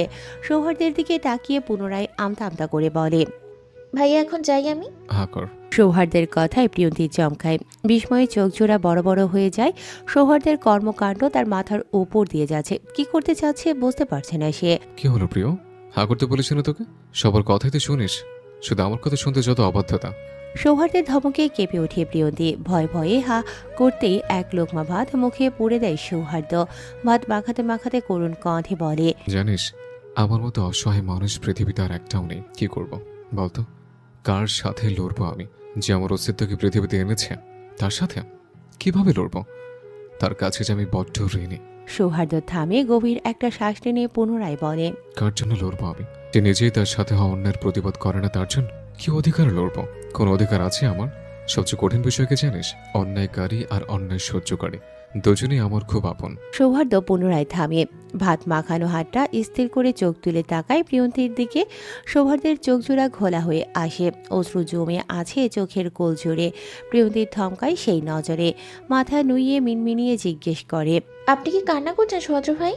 সৌহার্দ্য মলিন হাসে, কিছুটা সামনের দিকে ঝুঁকে বলে, আমাকে যন্ত্রণা থেকে মুক্তি দিবি প্রিয়। হয় অন্যায়ের প্রতিবাদ কর, নয়তো অন্যায়ের প্রতিবাদ করার অধিকারটুকু দিয়ে আমায়। প্রিয়ন্তী ভরকায় সৌহার্দ্যকে এতটা কাছে দেখে অস্বস্তিতে গুটিয়ে যায়। সে বুঝতে পারছে না সৌহার্দ্য কিসের অধিকার চাইছে। একবার কি জিজ্ঞেস করবে তাকে কিসের অধিকার চাই? হা কর। সৌহার্দ্যের কথায় ঘোর কাটে প্রিয়ন্তীর। সৌহার্দ্যের দিকে তাকাতেই দেখতে পায় সে তার দিকে খাবারের লোকমা বাড়িয়ে রেখেছে। প্রিয়ন্তী হাত কসলায়, অস্বস্তিতে মাথা নুইয়ে আমতা আমতা করে বলে, আমাকে খাইয়ে দিচ্ছেন কেন? খিদে তো পেয়েছে আপনার। প্রিয়ন্তীর কথায় মুচকি হাসে সৌহার্দ্য। ভাতের লোকমাটা প্রিয়ন্তীর মুখে পুড়ে কোমল কণ্ঠে বলে, পেটটাও ভরেছে আমার। ঘড়িতে রাত 10টা। সকলেই বসে আছে ডাইনিং টেবিলে। প্রিয়ন্তী খাবার গরম করে বাটিতে বেড়ে দিচ্ছে আর পারুল সেগুলোকে নিয়ে টেবিলে রাখছে। হাতে ব্যান্ডেজ করার পর সে মামাদের সামনে যায়নি। তার এতটা হাত কেটে গিয়েছে দেখলেই অশান্তি করবে তারা। সে আপাতত এ বিষয়ে কোনো অশান্তি চাইছে না, তাই বিকেল থেকেই পালিয়ে পালিয়ে বেড়াচ্ছে। তারপরও খাওয়ার মাঝে নওয়াব চৌধুরী বারবার খোঁজ করেছে প্রিয়ন্তীর, তাই সে পারুলকে বলেছে মামাদের বলতে সে খাবার গরম করছে, তাই আসতে পারছে না। প্রিয় বুবু, তুমি কি এর লেগেই দুপুরে আমারে ভর্তা বানাইতে কইছিলা? পারুলের ডাকে ঘাড় বাঁকিয়ে তাকায় প্রিয়ন্তী। পারুলকে ভ্রুকুচকে কোমরে হাত দিয়ে দাঁড়িয়ে থাকতে দেখে মৃদু হাসে। গ্যাসের চুলাটা বন্ধ করে ধীর পায়ে এগিয়ে গিয়ে দাঁড়ায় পারুলের সামনে। দুহাতে পারুলের গাল চেপে ধরে আতুরে কণ্ঠে বলে। পারুল বিরক্ত হয়, ঝাড়ি মেরে প্রিয়ন্তীর হাতটা সরিয়ে এক পা পিছিয়ে আসে। প্রিয়ন্তীর উদ্দেশ্যে তেজি কণ্ঠে বলে, তুমি ওই ডাইনিরে কিছু কও না কেন বুবু? আমি হইলে ওই হানি বডি দিয়া এক বেহার কল্লাটা ফাটাইয়া দিতাম। পারুল রাগে কাঁপছে। প্রিয়ন্তীর এক পা এগিয়ে গিয়ে পুনরায় পারুলের গাল চেপে ধরে। পারুল শান্ত হয়, চোখ জোড়া স্থির করে তার দেখা সবচেয়ে ধৈর্যশীল নারীটির দিকে। পারুল চোখ কুঁচকায়, কাট কাট কণ্ঠে বলে, হ্যাঁ তোমার মায়ের মতো, কিন্তু মা তো না। হ্যাঁ আজ তো একটা ডাইনি, দেখো না তোমারে কেমনে তোমার হাতখানা কাটতে দিল। সকলে যখন খাওয়ায় ব্যস্ত তখনই সিঁড়ি বেয়ে নিচে নেমে আসে সৌহার্দ্য। সর্বশেষ সিঁড়িটা পার করে কাজে ব্যস্ত থাকা প্রিয়ন্তীকে দেখে নেয় সন্তর্পণে। হাতের এই অবস্থাতেও মেয়েটা কাজ করছে। সৌহার্দ্য বিরক্ত হয়, বিরক্তিতে দীর্ঘশ্বাস ফেলে ধীর পায়ে হেঁটে গিয়ে বসে সোফায়। সামনের দিকে ঝুঁকিয়ে টি টেবিলে রাখা ফলের ঝুড়ি থেকে একটা আপেল তুলে নেয় হাতে। সেটাকে হাতে নিয়েই ঘোরাতে থাকে শান্ত ভঙ্গিতে। সৌহার্দ্য আসতেই সকলের নজর যায় তার দিকে। এই সময়ে সৌহার্দ্যকে দেখে সকলে চমকায় খানিকটা। তবে ছেলেকে এই সময় এখানে দেখতে পেয়ে চোখ চকচক করে ওঠে শাহানাজ চৌধুরীর। হাসি হাসি মুখে সৌহার্দ্যের উদ্দেশ্যে আহ্লাদিক কণ্ঠে বলে, বাবু আয়, আমাদের সাথে খাবি। সৌহার্দ্য চোখ ঘুরিয়ে তাকায় মায়ের দিকে, আপেলে কামড় বসিয়ে বলে, আমি খেয়েছি। শাহানাজ চৌধুরী চুপসে যায়। ছেলের সাথে এক টেবিলে খায় না আজ বহু বছর। হঠাৎ ছেলেকে দেখে আশা জেগেছিল একসাথে খাওয়ার, তাই সেই আশা ভেঙে যাওয়ায় চোখে অশ্রু ভর করে। মুনাফ, কাল চট্টগ্রাম যাচ্ছ তো? ক্লায়েন্টরা কিন্তু কালকেই ডিল ফাইনাল করবে। এক রাত থাকতে হবে তোমাকে। মিহির বিয়ের দিন সকালে চলে এসো। ভাত মাখাতে মাখাতে সৌহার্দ্যের উদ্দেশ্যে কথাগুলো বলে নওয়াব চৌধুরী। সৌহার্দ্য ঘাত বাঁকিয়ে তাকায় সেদিকে, মুখে মৃদু হাসি নিয়ে বলে, তুমি চিন্তা করো না জেঠু, আমি সব ম্যানেজ করে দেব। সৌহার্দের কথায় মন খারাপ হয়ে যায় উপস্থিত সকলের। কাল মিহির গায়ে হলুদ, অথচ সৌহার্দ্য থাকবে না। মিহি গাল ফুলায় নওয়াব চৌধুরীর উদ্দেশ্যে অনুনয়ের সুরে বলে, বাবা, সৌহার্দ্য ভাইয়া দুদিন পরে গেলে হয় না? আমার হলুদের প্রোগ্রামে ভাইয়া না থাকলে একদম ভালো লাগবে না আমার। মিহির সাথে কথায় তাল মেলায় রিশা উৎকণ্ঠা নিয়ে বলে, হ্যাঁ জেঠু প্লিজ, ভাইয়া দুদিন পরেই যাক, আমরা কত আনন্দ করব। ভাইয়া না থাকলে খারাপ লাগবে। রিশার কথা শেষ হতেই তাকে কনুই দিয়ে গুঁতো দেয় সারা, মিনমিনিয়ে বলে, ব্যাপার কি রে? ইদানিং দেখছি ভাইয়ার সব ব্যাপারে তোর ইন্টারেস্ট বেশি, কাহিনী কি? সারা চুপসে যায়, বিরক্তিতে বিড়বিড়িয়ে বলে, আমার ভাবি হওয়ার শখ জেগেছে আপু, এটাই কাহিনী। ভেবেছিলাম কাল তোমার ভাইকে প্রপোজ করব, কিন্তু আর হলো কই। নওয়াব চৌধুরী ভাত মাখাতে মাখাতে আর চোখে দেখছিলেন সৌহার্দ্যকে। এত কিছুর মাঝেও কোনো হেলদোল নেই ছেলেটার। তিনি মাঝে মধ্যে চিন্তায় পড়েন, ছেলেটা হঠাৎ করেই এত শান্ত হয়ে গেল কিভাবে। সে যেন হুট করেই নিজের খোলসটা পাল্টে ফেলেছে। যে ছেলে রাত বিরাতে বাড়ি ফিরত, বন্ধুদের সাথে ঘন্টার পর ঘন্টা আড্ডা দিত, মারামারি করার জন্য বাড়িতে হাজারটা বিচার আসতো, হঠাৎ করেই সে যেন সব কিছুকে ধুলোতে মিশিয়ে ঘরকুনো হয়ে গিয়েছে। চার দেয়ালের মাঝে বন্দি করে ফেলেছে নিজের কৈশোর ও যুবককালকে। ব্যাপারটা কবে থেকে ঘটেছে? প্রিয়ন্তী আসার পর থেকেই? নওয়াব চৌধুরী চোখ ঘোরায়, মিহির উদ্দেশ্যে বলে, চিন্তা করো না, ও বিয়ের দিনই চলে আসবে। একা হাতে কত কি সামলাতে হচ্ছে ওকে। প্রান্ত যদি ব্যবসাটায় হাত লাগাতো তাহলে একটু হলেও প্রেশারটা কমতো ওর। নওয়াব চৌধুরীর কথায় খাওয়া থামিয়ে ফেলে প্রান্ত। মুখের খাবারটুকু গিলিয়ে বাবার উদ্দেশ্যে বলে, এসব আমার দ্বারা হবে না বাবা, আমি 9 to 5-এই কমফোর্ট ফিল করি। নওয়াব চৌধুরী প্রান্তকে কিছু বলতে যাবে, তখনই গলায় খাবার আটকে যায় তার। কাশি উঠতেই চোখ বড় বড় করে তাকায় তার দিকে। কাশির শব্দে পানির গ্লাস হাতে ছুটে আসে প্রিয়ন্তী। পানির গ্লাসটা মামার মুখে ধরে, পিঠ ডলতে থাকে আলতো করে। নওয়াব চৌধুরী ধীরে সুস্থে গ্লাসের সবটুকু পানি খেয়ে শেষ করে বড় বড় শ্বাস টেনে মায়াভরা দৃষ্টিতে তাকায় প্রিয়ন্তীর দিকে। সহসাই তার চোখ গিয়ে পড়ে প্রিয়ন্তীর ব্যান্ডেজ মোড়ানো হাতটায়। নওয়াব চৌধুরী চিন্তায় পড়ে, চিন্তিত কণ্ঠে জিজ্ঞেস করে, প্রিয় মা, হাতে কি হয়েছে তোর? ব্যান্ডেজ করছিস কেন? নওয়াব চৌধুরীর প্রশ্নে সকলের চোখ যায় প্রিয়ন্তীর ব্যান্ডেজ মোড়ানো হাতে। তবে প্রশ্নটা শুনে শুকনো ঢোক গিলে শাহানা চৌধুরী। প্রিয়, কথা বলছিস না কেন? হাতে কি হয়েছে তোর? নওশেদ চৌধুরীর ডাকে চোখ তুলে তাকায় প্রিয়ন্তী। আশেপাশে তাকাতেই দেখতে পায় সকলে তার দিকে তাকিয়ে আছে জিজ্ঞাসু দৃষ্টিতে। প্রিয়ন্তী মিয়ে যায় শাহানা চৌধুরীর দিকে, আর চোখে তাকাতেই দেখতে পায় সে চারদিকে তাকিয়ে আছে আগুন দৃষ্টিতে। প্রিয়ন্তী চোখ নিচু করে ফেলে, তখনই শাহানা চৌধুরী নওয়াব চৌধুরীর উদ্দেশ্যে আমতা আমতা করে বলে, ভাইজান তেমন কিছুই হয়নি। দুপুরে বলেছিলাম আমাকে একটা আপেল কেটে দিতে, তখন আপেল কাটতে গিয়ে আনমনে হাত কেটে ফেলেছিল। হঠাৎ ঝনঝন আওয়াজে সকলে ঘাড় বাঁকিয়ে তাকায় সৌহার্দের দিকে। সৌহার্দের হাত থেকে গড়গড় করে রক্ত বের পড়ছে। সেই বেয়ে পড়া রক্তে মেঝেতে পড়ে থাকা ছুরিটা ভেসে যাচ্ছে। সৌহার্দের হাতে রক্ত দেখে শাহানা চৌধুরীর বুকটা ধক করে ওঠে। সহসায় খাবারের প্লেট রেখে ছুটে চলে যায় ছেলের কাছে। সৌহার্দের হাতের বেগতিক অবস্থা দেখে প্রান্ত দৌড়ে যায় ফার্স্ট এড বক্স আনতে। হঠাৎ করে কি থেকে কি হলো কেউই বুঝতে পারছে না। সৌহার্দের হাতটা নিজের শাড়ির আঁচলে শক্ত করে চেপে ধরে রেখেছে শাহানা চৌধুরী। তবুও অবাধ্য রক্ত সেই আঁচলটা ভেদ করে গড়িয়ে পড়ছে মেঝেতে। শাহানা চৌধুরী হু হু করে কেঁদে ওঠে, কান্না জড়ানো কণ্ঠে বলে, বাবু কোথায় কষ্ট হচ্ছে তোর? বল না মাকে। বেশি জ্বালা করছে হাতে? আমাকে বলিসনি কেন? আপেলটা আমি কেটে দিতাম, কতগুলো রক্ত বেরিয়ে গেল। তুই জানিস না তোর গায়ে ফুলের টোকা লাগতো আমার মন চলে। সৌহার্দ্য মাথা তুলে তাকায় তীক্ষ্ণ দৃষ্টিতে। শাহানা চৌধুরীর দিকে চোখজোড়া স্থির করে শান্ত কণ্ঠে বলে, তুমি আমার মন চালালে আমিও তোমার মন চালাবো। মনে রেখো, আমাদের মন চালানো মানুষটা ভিন্ন হলেও মাধ্যমটা কিন্তু একই। সৌহার্দ্য থামে, ঘোলাকা দৃষ্টি নিক্ষেপ করে দূরে দাঁড়িয়ে থাকা প্রিয়ন্তীর দিকে আর বিড়বিড়িয়ে বলে, টিট ফর ট্যাট মা। সৌহার্দ্যের শান্ত কণ্ঠে বলা কথাটাই সর্বাঙ্গে শীতল স্রোত বয়ে যায় শাহানা চৌধুরীর। সহসাই অজানা ভয়ে শরীরটা ঝাঁকি দিয়ে ওঠে তার। নিজেকে ধাতস্থ করে সৌহার্দ্যের দৃষ্টি অনুসরণ করতেই তার শরীরে আগুন জ্বলে ওঠে, গা গুলিয়ে ওঠে ঘৃণায়। তার একমাত্র ছেলের দৃষ্টি ওই ফকিনীর বাচ্চার উপর। সে কটমটিয়ে তাকায় প্রিয়ন্তীর দিকে আর মনে মনে বিড়বিড়িয়ে বলে, এই রূপ দিয়ে আমার ছেলেকে বশ করতে চাইছিস তাই না? তোর এই রূপই তোর কাল হয়ে দাঁড়াবে। তোর এই রূপে কলঙ্ক লাগিয়ে তবেই তোকে এই বাড়ি ছাড়া করব আমি, দেখে নিস ছোট লোকের বাচ্চা। ঘড়িতে রাত 1টা। ঝিঝি পোকার ডাকে মুখরিত হয়ে আছে পুরো চৌধুরী ভিলা। তার মধ্যেও সকলে তলিয়ে আছে গভীর ঘুমে। তবে চোখে মুখে ঘুম নেই সৌহার্দের। সে ছাদে দাঁড়িয়ে একটার পর একটা সিগারেট টানছে আর আকাশের দিকে মুখ করে ধোয়ার কুণ্ডলি ছাড়ছে। তখনই নিঃশব্দে ছাদে প্রবেশ করে প্রান্ত।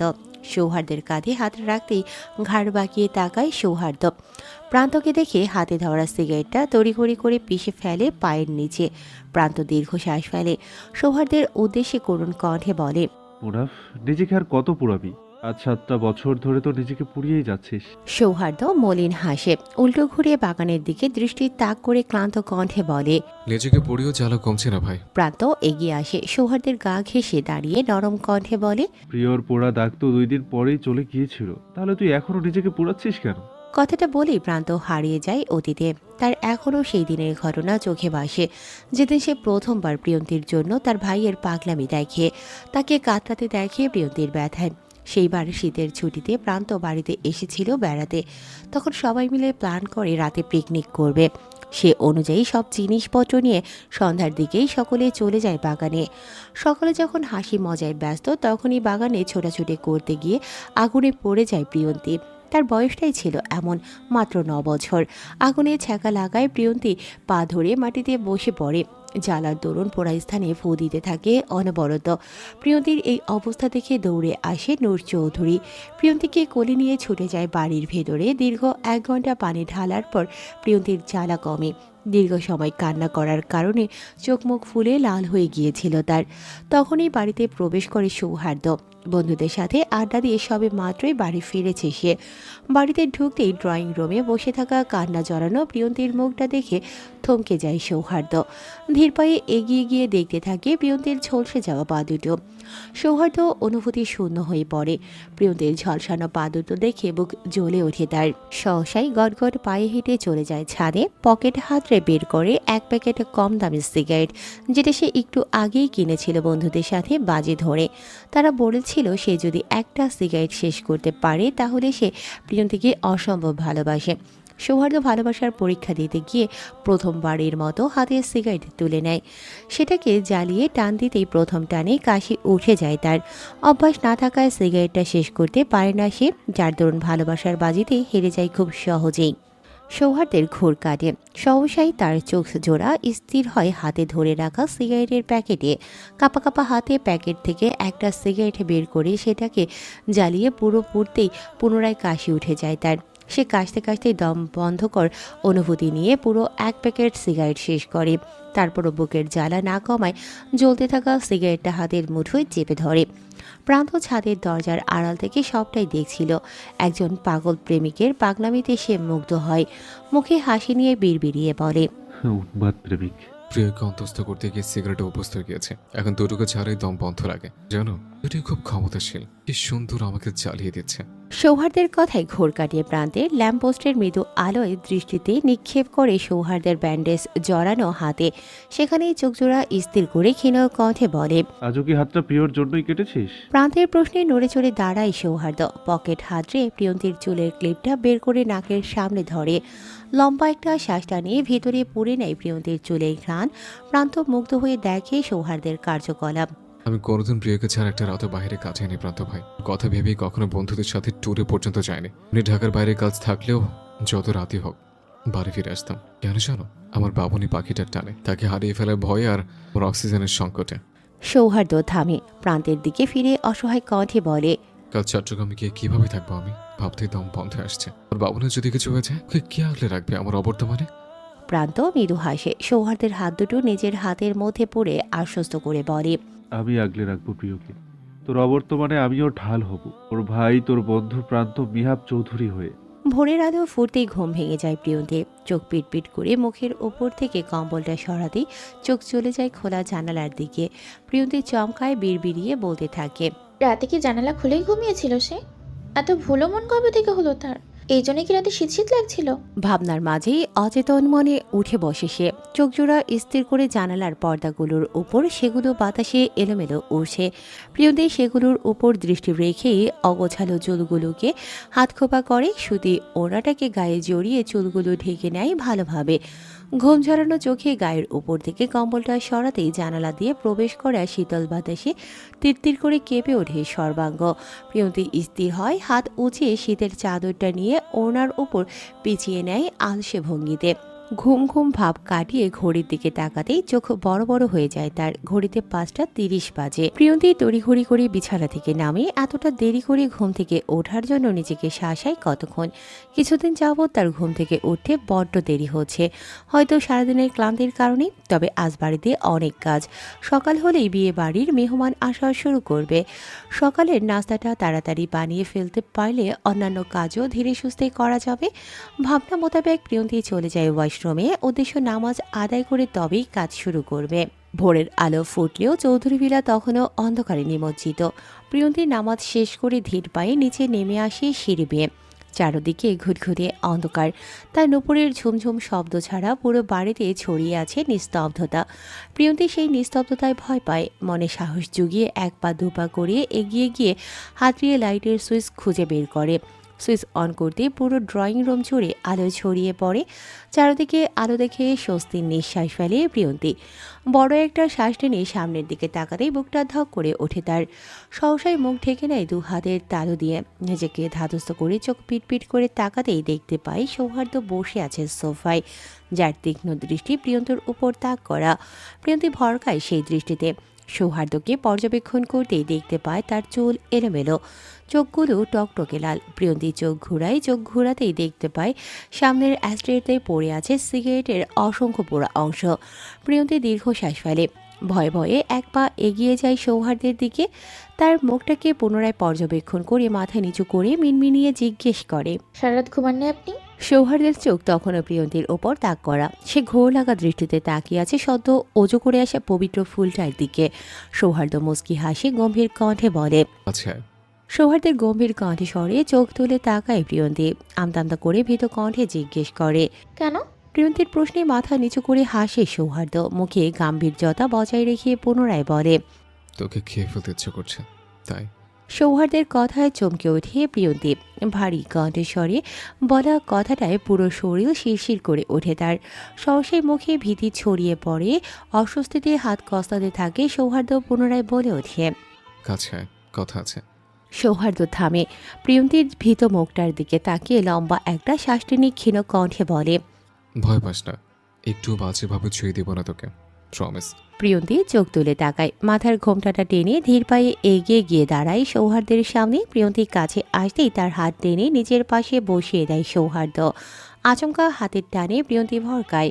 দূরে যেতে চাইলে তার হাত চেপে ধরে সৌহার্দ্য।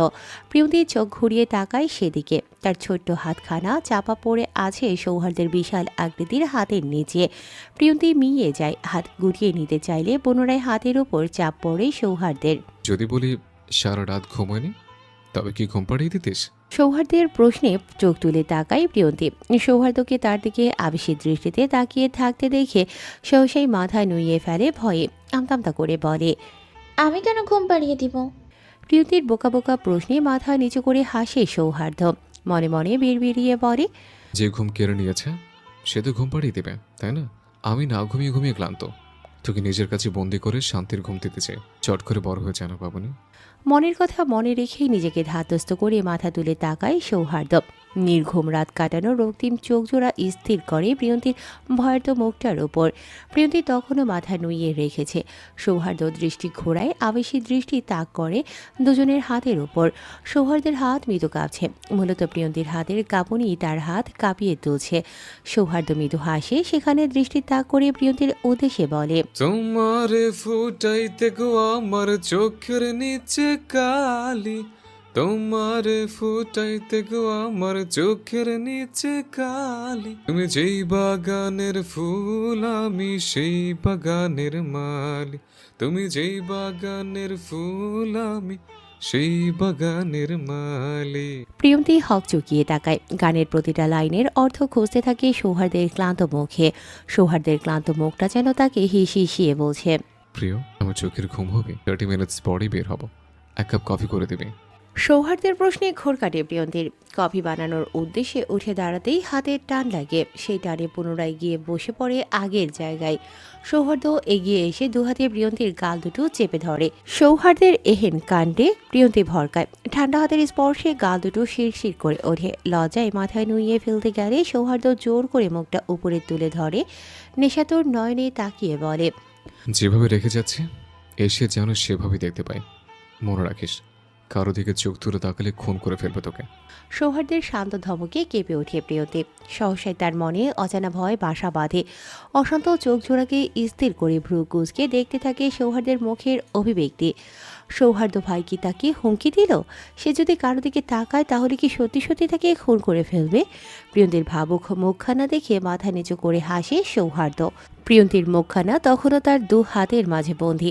সৌহার্দ্য হাসি লুকিয়ে মুখে কাঠিন্যতা বজায় রেখে প্রিয়ন্তীর উদ্দেশ্যে বলে, তুই কি চাচ্ছিস তোকে বাজেভাবে ছুঁয়ে দে? এভাবে তাকিয়ে থেকে প্রমিস ব্রেক করাতে চাচ্ছিস আমার? কি সাংঘাতিক মেয়ে তুই প্রিয়।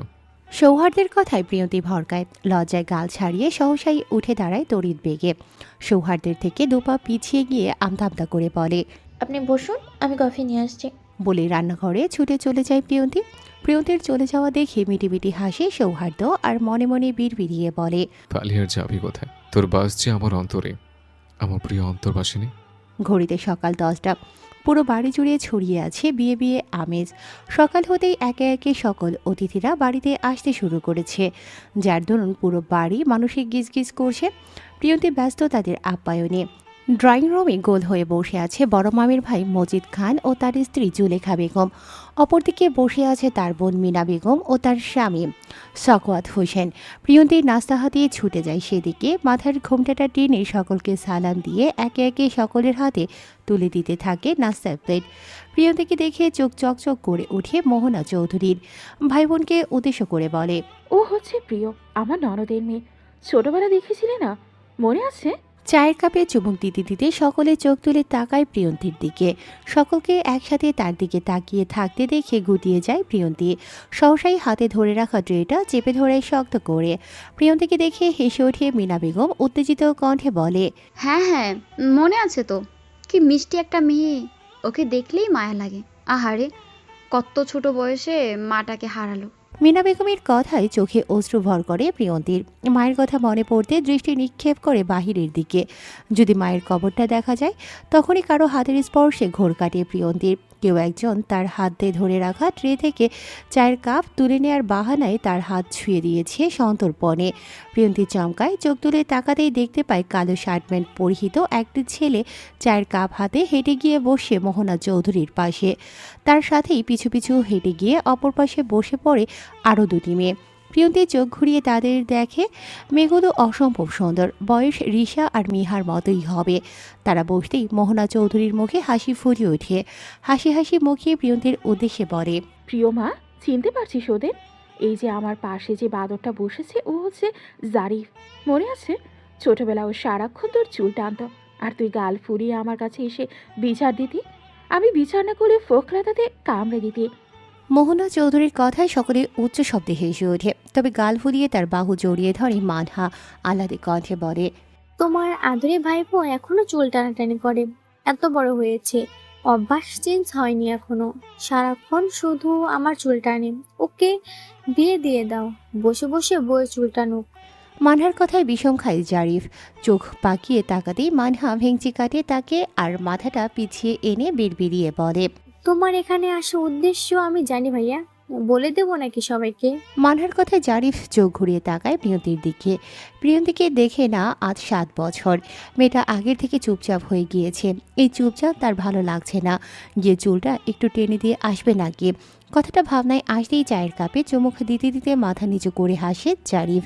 মনে মনে প্রশ্ন করে, চুল টানবে কিভাবে? তার কামড় গতি যে ওড়না দিয়ে চুল ঢেকে রেখেছে, পাজি পিচি মেয়ে একটা। জারিফের ভাবনার মাঝেই মানহা আর শিয়ারা উঠে গিয়ে দাঁড়ায় প্রিয়ন্তীর সামনে। প্রিয়ন্তী তাদের দিকে এক পলক তাকিয়ে মাথায় নুইয়ে ফেলে। প্রিয়ন্তীর অবস্থা দেখে মিটিমিটি হাসে দুজনে। প্রিয়ন্তীকে উদ্দেশ্য করে মানহা বলে, আমাদের চা দেবে না? এমন লজ্জাপতি ভাবে কিন্তু আমাদের চাই না। মানহার কথায় প্রিয়ন্তী চমকিয়ে তাকায়। এটা দেখে তারা পুনরায় মিটিমিটি হাসে। তড়িঘড়ি করে ট্রে থেকে চায়ের কাপ তুলে নিতে নিতে বলে, আমি হচ্ছি মানহা, জারিফ ভাইয়ের একমাত্র বোন, আর ও হচ্ছে সিরিয়া, মিনা খালামণি একমাত্র মেয়ে, আর আমরা হচ্ছি তোমার দুই মাত্র রায়বাগিনী ননদিনী। তাই আমাদের থেকে খুব সাবধানে থাকবে, বুঝলে কামরবতী ভাবি? প্রিয়ন্তী ভরকায়।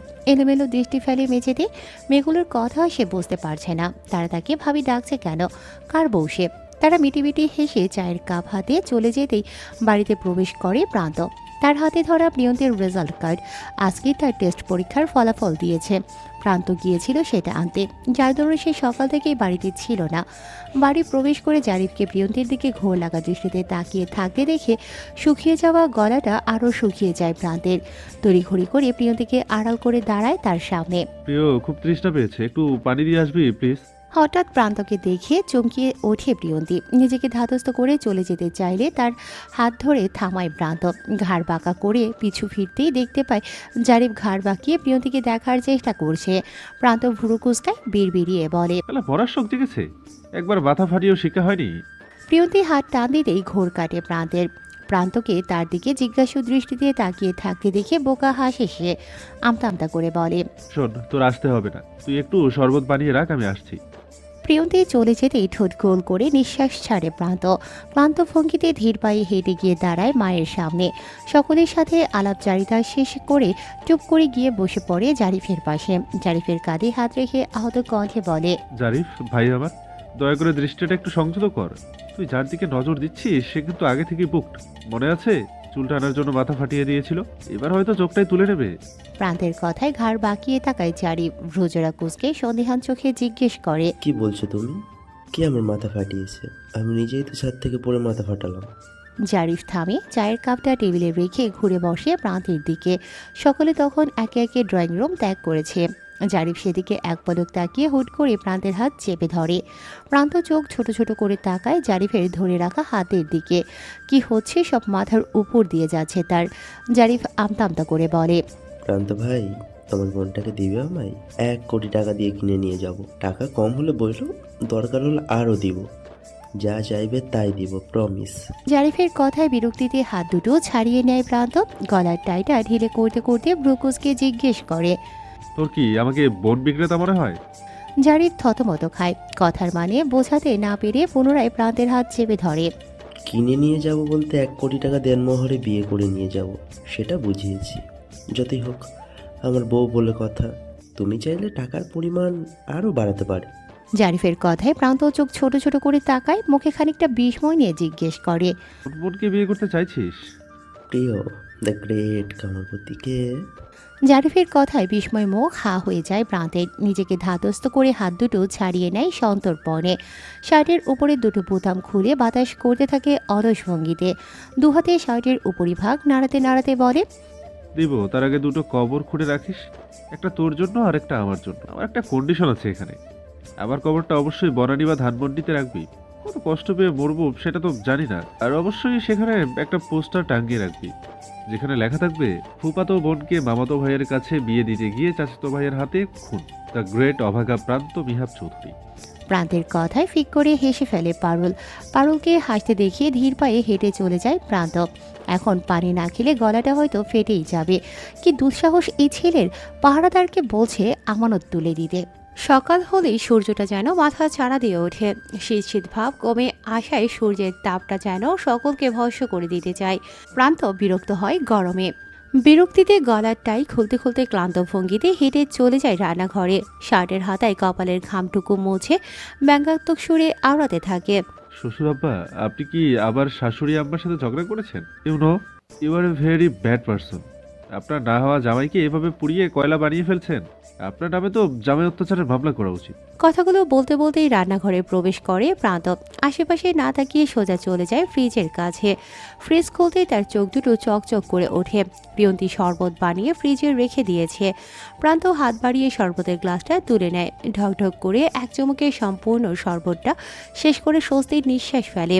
তৃপ্তির ঢেকুর তুলতেই ঘাড় বাঁকিয়ে তাকায় সিল্কের সামনে দাঁড়িয়ে থাকা প্রিয়ন্তীর দিকে, যে উল্টো দিক ঘুরে দাঁড়িয়ে আছে। প্রান্তের মুখে হাসি ফুটে ওঠে। মুখে হাসি বজায় রেখে নিঃশব্দে হেঁটে গিয়ে দাঁড়ায় প্রিয়ন্তীর পেছনে। প্রিয়ন্তীর ওড়নাটা তুলে নিয়ে সেটায় মুখ মুছে নেয় সন্তর্পণে। প্রিয়ন্তীর ওড়নায় যেন আদুরে গন্ধ ভাসে। প্রান্ত প্রাণ ভরে সেই ওনার ঘ্রাণ নেয়। নিজেকে ধাতস্থ করে মুখ তুলিয়ে তাকাতেই রাগি রাগি দৃষ্টিতে তাকিয়ে থাকা কাইফাকে দেখে চমকায়। ভূত দেখার মতো চমকে এক পা পিছিয়ে আসতেই কাইফা তেজি কণ্ঠে বলে ওঠে, আপনি এত অসভ্য কেন আঙ্কেল? হুম, বলা নেই কওয়া নেই হুট করে এসে একটা মেয়ের ওড়নায় মুখ মুছে নিলেন। ছ্যাঃ, আপনার বউ আপনাকে পেটায় না? প্রান্ত ভেবাচাকা খায়। প্রিয়ন্তীর জায়গায় কাইফাকে দেখে পুনরায় এক পা পিছিয়ে যায়। কাইফাকে আপাত মস্তক পর্যবেক্ষণ করতেই তার মুখে বিস্ময় ফুটে ওঠে।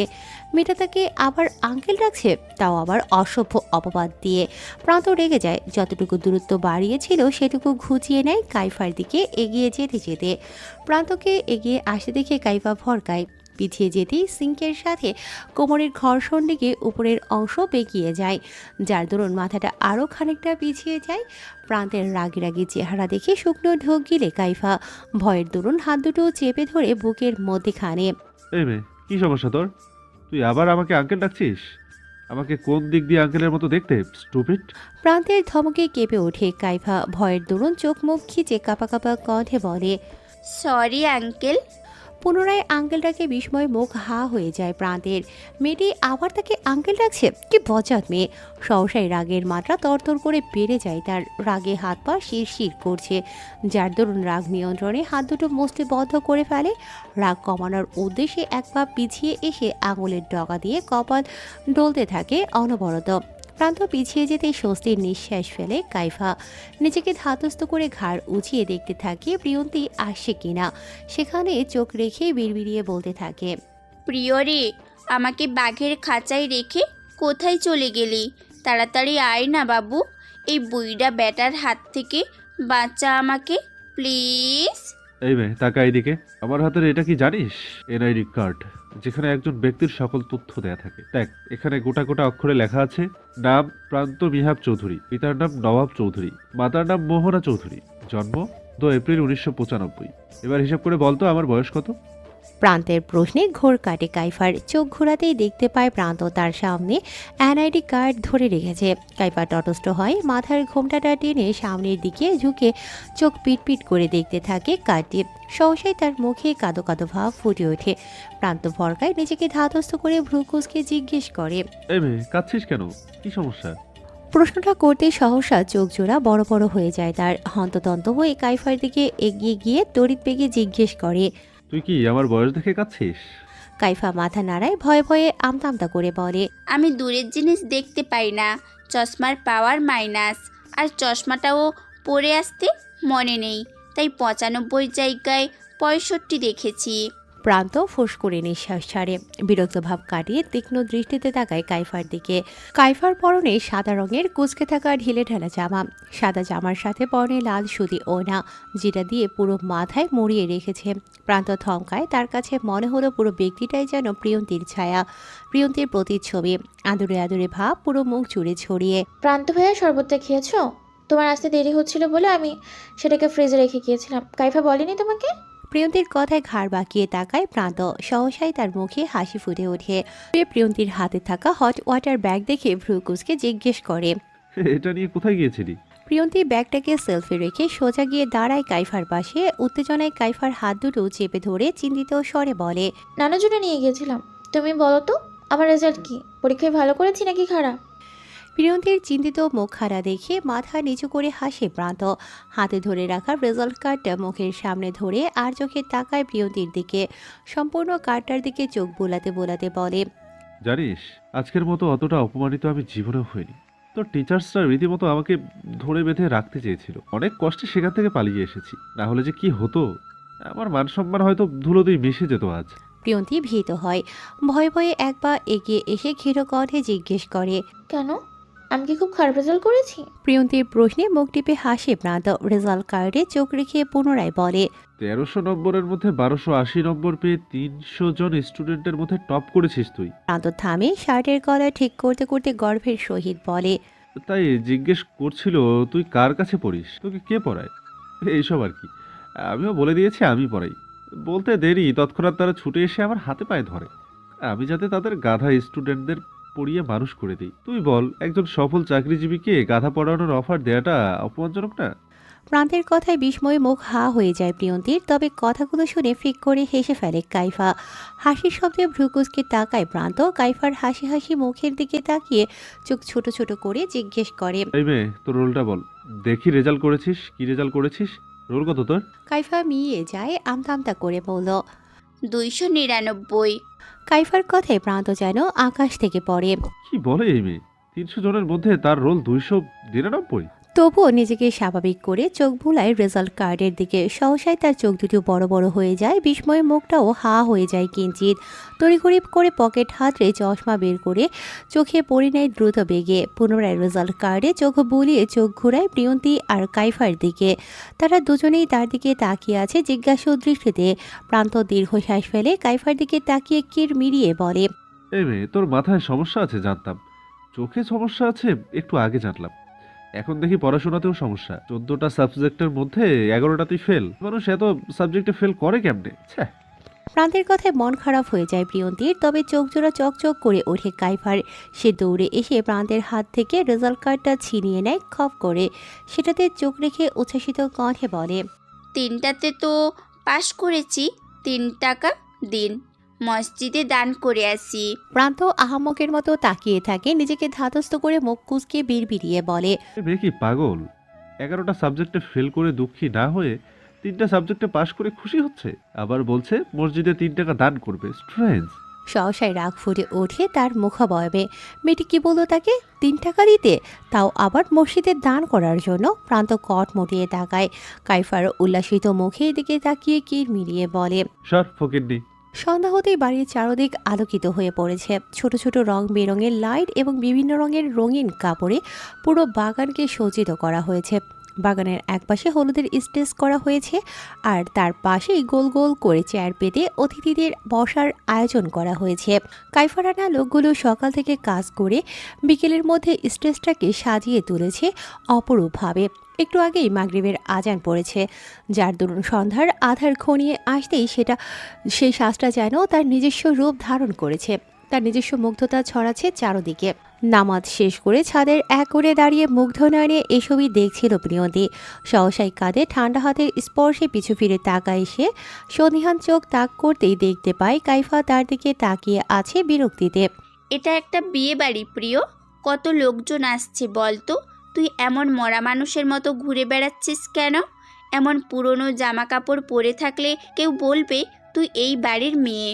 কাইফার প্রশ্নে মুস্কি হাসে প্রিয়ন্তী। দূরত্ব ঘুজিয়ে এক পা এগিয়ে আসে কাইফার দিকে। তার মাথায় দেয়া এলোমেলো ওড়নাটাকে ঠিক করতে করতে আলাদি কণ্ঠে বলে, পুরনো কোথায়, বরং এগুলো পরেই তো আমি স্বস্তি পাই। নতুন জামা মারমেরে লাগে, অস্বস্তি হয়। পুরোনো জিনিসেই শান্তি বেশি, সাথে আরামদায়কও। প্রিয়তির কথায় মৃদু হাসে কাইফা। সে জানে প্রিয়তির কথা ঘোরাচ্ছে। সে নিজেই নিজেকে কখনো এই বাড়ির সদস্য মনে করে না, তাই নিজেকে উপস্থাপন করে খুব সাদামাটাভাবে আড়ালে রাখে নিজের সকল নাম পরিচয়। কাইফা ধীর পায়ে এগিয়ে এসে দাঁড়ায় ছাদের রেলিং ঘেঁষে। বাগানের দিকে মুখ ঘুরিয়ে দৃষ্টি তাক করে প্রিয়ন্তীর মায়ের কবরের দিকে চোখ দুটো সেখানে স্থির করে শান্ত কণ্ঠে জিজ্ঞেস করে, তোর মা আত্মহত্যা করেছিল কেন? প্রিয়ন্তী চমকিয়ে তাকায়। এক পা এগিয়ে গিয়ে দাঁড়ায় কাইফার বাম পাশে, যেখান থেকে তার মায়ের কবরটা স্পষ্ট দেখা যায়। তাদের এত বছরের সম্পর্কে কাইফা কোনোদিন তাকে এই প্রশ্নটা করেনি। তাহলে আজ করল কেন? প্রিয়ন্তী স্থির হয়। বিস্ময় কাটিয়ে কাইফার দৃষ্টি অনুসরণ করে চোখ ঘুরে মায়ের কবরের দিকে নিস্তেজ কণ্ঠে বলে, হয়তো পৃথিবীতে তার প্রয়োজন ফুরিয়েছে। কাইফা পুনরায় মৃদু হাসে। ছাদের রেলিংয়ে রাখা প্রিয়ন্তীর হাতের উপর হাত রেখে কাটকাট কণ্ঠে জিজ্ঞেস করে, কিন্তু তোর তো তাকে প্রয়োজন ছিল, তাহলে তোকে রেখে পালিয়ে গেল কেন? প্রিয়ন্তী মলিন হাসে। এটা খুব সহজ প্রশ্ন, যে প্রশ্নের উত্তর সে মায়ের মৃত্যুর পরেই পেয়েছে। তাই কবরের দিকে দৃষ্টি তাক করেই শান্ত কণ্ঠে বলে, হয়তো আমার থেকে কবরটাই তার আপন ছিল। প্রিয়ন্তীর শান্ত কিন্তু ভয়ঙ্কর কথাটা কেঁপে ওঠে কাইফা। চোখ ঘুরিয়ে তাকায় প্রিয়ন্তীর মলিন মুখটার দিকে। কালো ওড়নায় ঢাকা মুখটায় ক্লান্তির ছাপ স্পষ্ট। কাইফা দীর্ঘশ্বাস ফেলে আকাশের দিকে মুখ তুলে বিড়বিড়িয়ে বলে, তোর মায়ের কবর আপন করার দায়ী লোকটাকে কখনো ক্ষমা করিস না প্রিয়, কখনো করিস না। ঘড়িতে রাত 8টা। পুরো বাড়িতে মেহমান গিজগিজ করছে। বিয়েবাড়ির বাচ্চারা বাড়ি আর বাগানে ছোটাছুটি করছে। তাদের হাসির খিলখিল শব্দে পুরো বাড়ি মুখরিত হয়ে আছে। বাড়ির বড় সদস্যরা ব্যস্ত অতিথি আপ্যায়নে। তারা সকলেই বাগানে উপস্থিত। যেসব অতিথি আসছে তাদেরকে সাদরে গ্রহণ করছে নওয়াব নওশেদ ও নূর চৌধুরী। তার সাথে তাদের গিন্নিরাও আছে কুশল বিনিময়ে। প্রিয়ন্তী রান্নাঘরে দাঁড়িয়ে ট্রেতে নাস্তা সাজাচ্ছে। আরও ঘণ্টাখানেক আগে মিহিকে সাজানোর জন্য পার্লার থেকে 5টা মেয়ে এসেছে। প্রিয়ন্তী ব্যস্ততার কারণে তাদের এতক্ষণ নাস্তা দিতে পারেনি। তাই যখনই কাজের থেকে ছুটি পেয়েছে তখনই ছুটে এসেছে তাদের জন্য নাস্তা তৈরি করতে। নাস্তা তৈরি হতেই ট্রে হাতে ছুটে চলে যায় দোতলায়। উদ্দেশ্য মিহি আপুর রুম। প্রিয়ন্তী সিঁড়ি বেয়ে উপরে উঠতেই দেখা হয় কাইফার সাথে। প্রিয়ন্তীকে দেখে কাইফা হন্তদন্ত হয়ে ছুটে আসে প্রিয়ন্তীর উদ্দেশ্যে হাঁপাতে হাঁপাতে বলে, এতক্ষণ কোথায় ছিলি প্রিয়? তোকে সেই কখন থেকে খুঁজছি। কাইফার প্রশ্নে প্রিয়ন্তী পুনরায় হাঁটতে শুরু করে।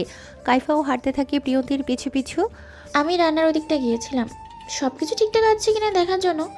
মামারা তো অতিথি আপ্যায়নে ব্যস্ত, আর প্রান্ত ভাইয়া কোথায় গিয়েছে জানি না। তাই তাদের অবর্তমানে আমি সেই দায়িত্বটাই সামলাচ্ছি। তোর সৌহার্দ্য ভাই কোথায়? প্রশ্নটা শুনিয়ে প্রিয়ন্তীর মন ধক করে ওঠে। নিজেকে ধাতস্থ করে পিছু ফিরতেই দেখতে পায় কাইফা তার দিকেই তাকিয়ে আছে জিজ্ঞাসু দৃষ্টিতে। প্রিয়ন্তী চমকায়। আজ সারাদিন সৌহার্দ্য ভাই বাড়িতে নেই, তবুও তার একবারের জন্যও সেই কথা মনে পড়েনি। প্রিয়ন্তী ভাবনায় পড়ে, মামারা বা প্রান্ত ভাই বাইরে থাকলে তো তাদের কথা সারাক্ষণ মনেই পড়ে তার। এমনকি ছোট্ট মনে চিন্তা ভর করে তাদেরকে নিয়ে। তাহলে সৌহার্দ্য ভাইয়ের ক্ষেত্রে এমনটা হলো না কেন? তার অস্তিত্ব কি প্রিয়ন্তীর জীবনে গুরুত্ব নয়, নাকি সেরকম কোনো জায়গায় তৈরি হয়নি তার মনে? প্রিয়, কাইফাটাকে ঘোর কাটে প্রিয়ন্তীর। পুনরায় ঘুরে হাঁটা ধরে মিহির রুমের উদ্দেশ্যে।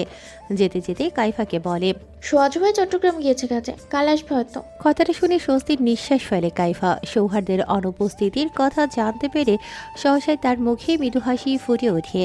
প্রিয়ন্তী ট্রে হাতে রুমে প্রবেশ করতেই চোখ চকচক করে ওঠে উপস্থিত সকলের। প্রিয়ন্তী চোখ তুলে তাকাতেই দেখতে পায় সকলে তার দিকে তাকিয়ে আছে হাসি হাসি মুখে।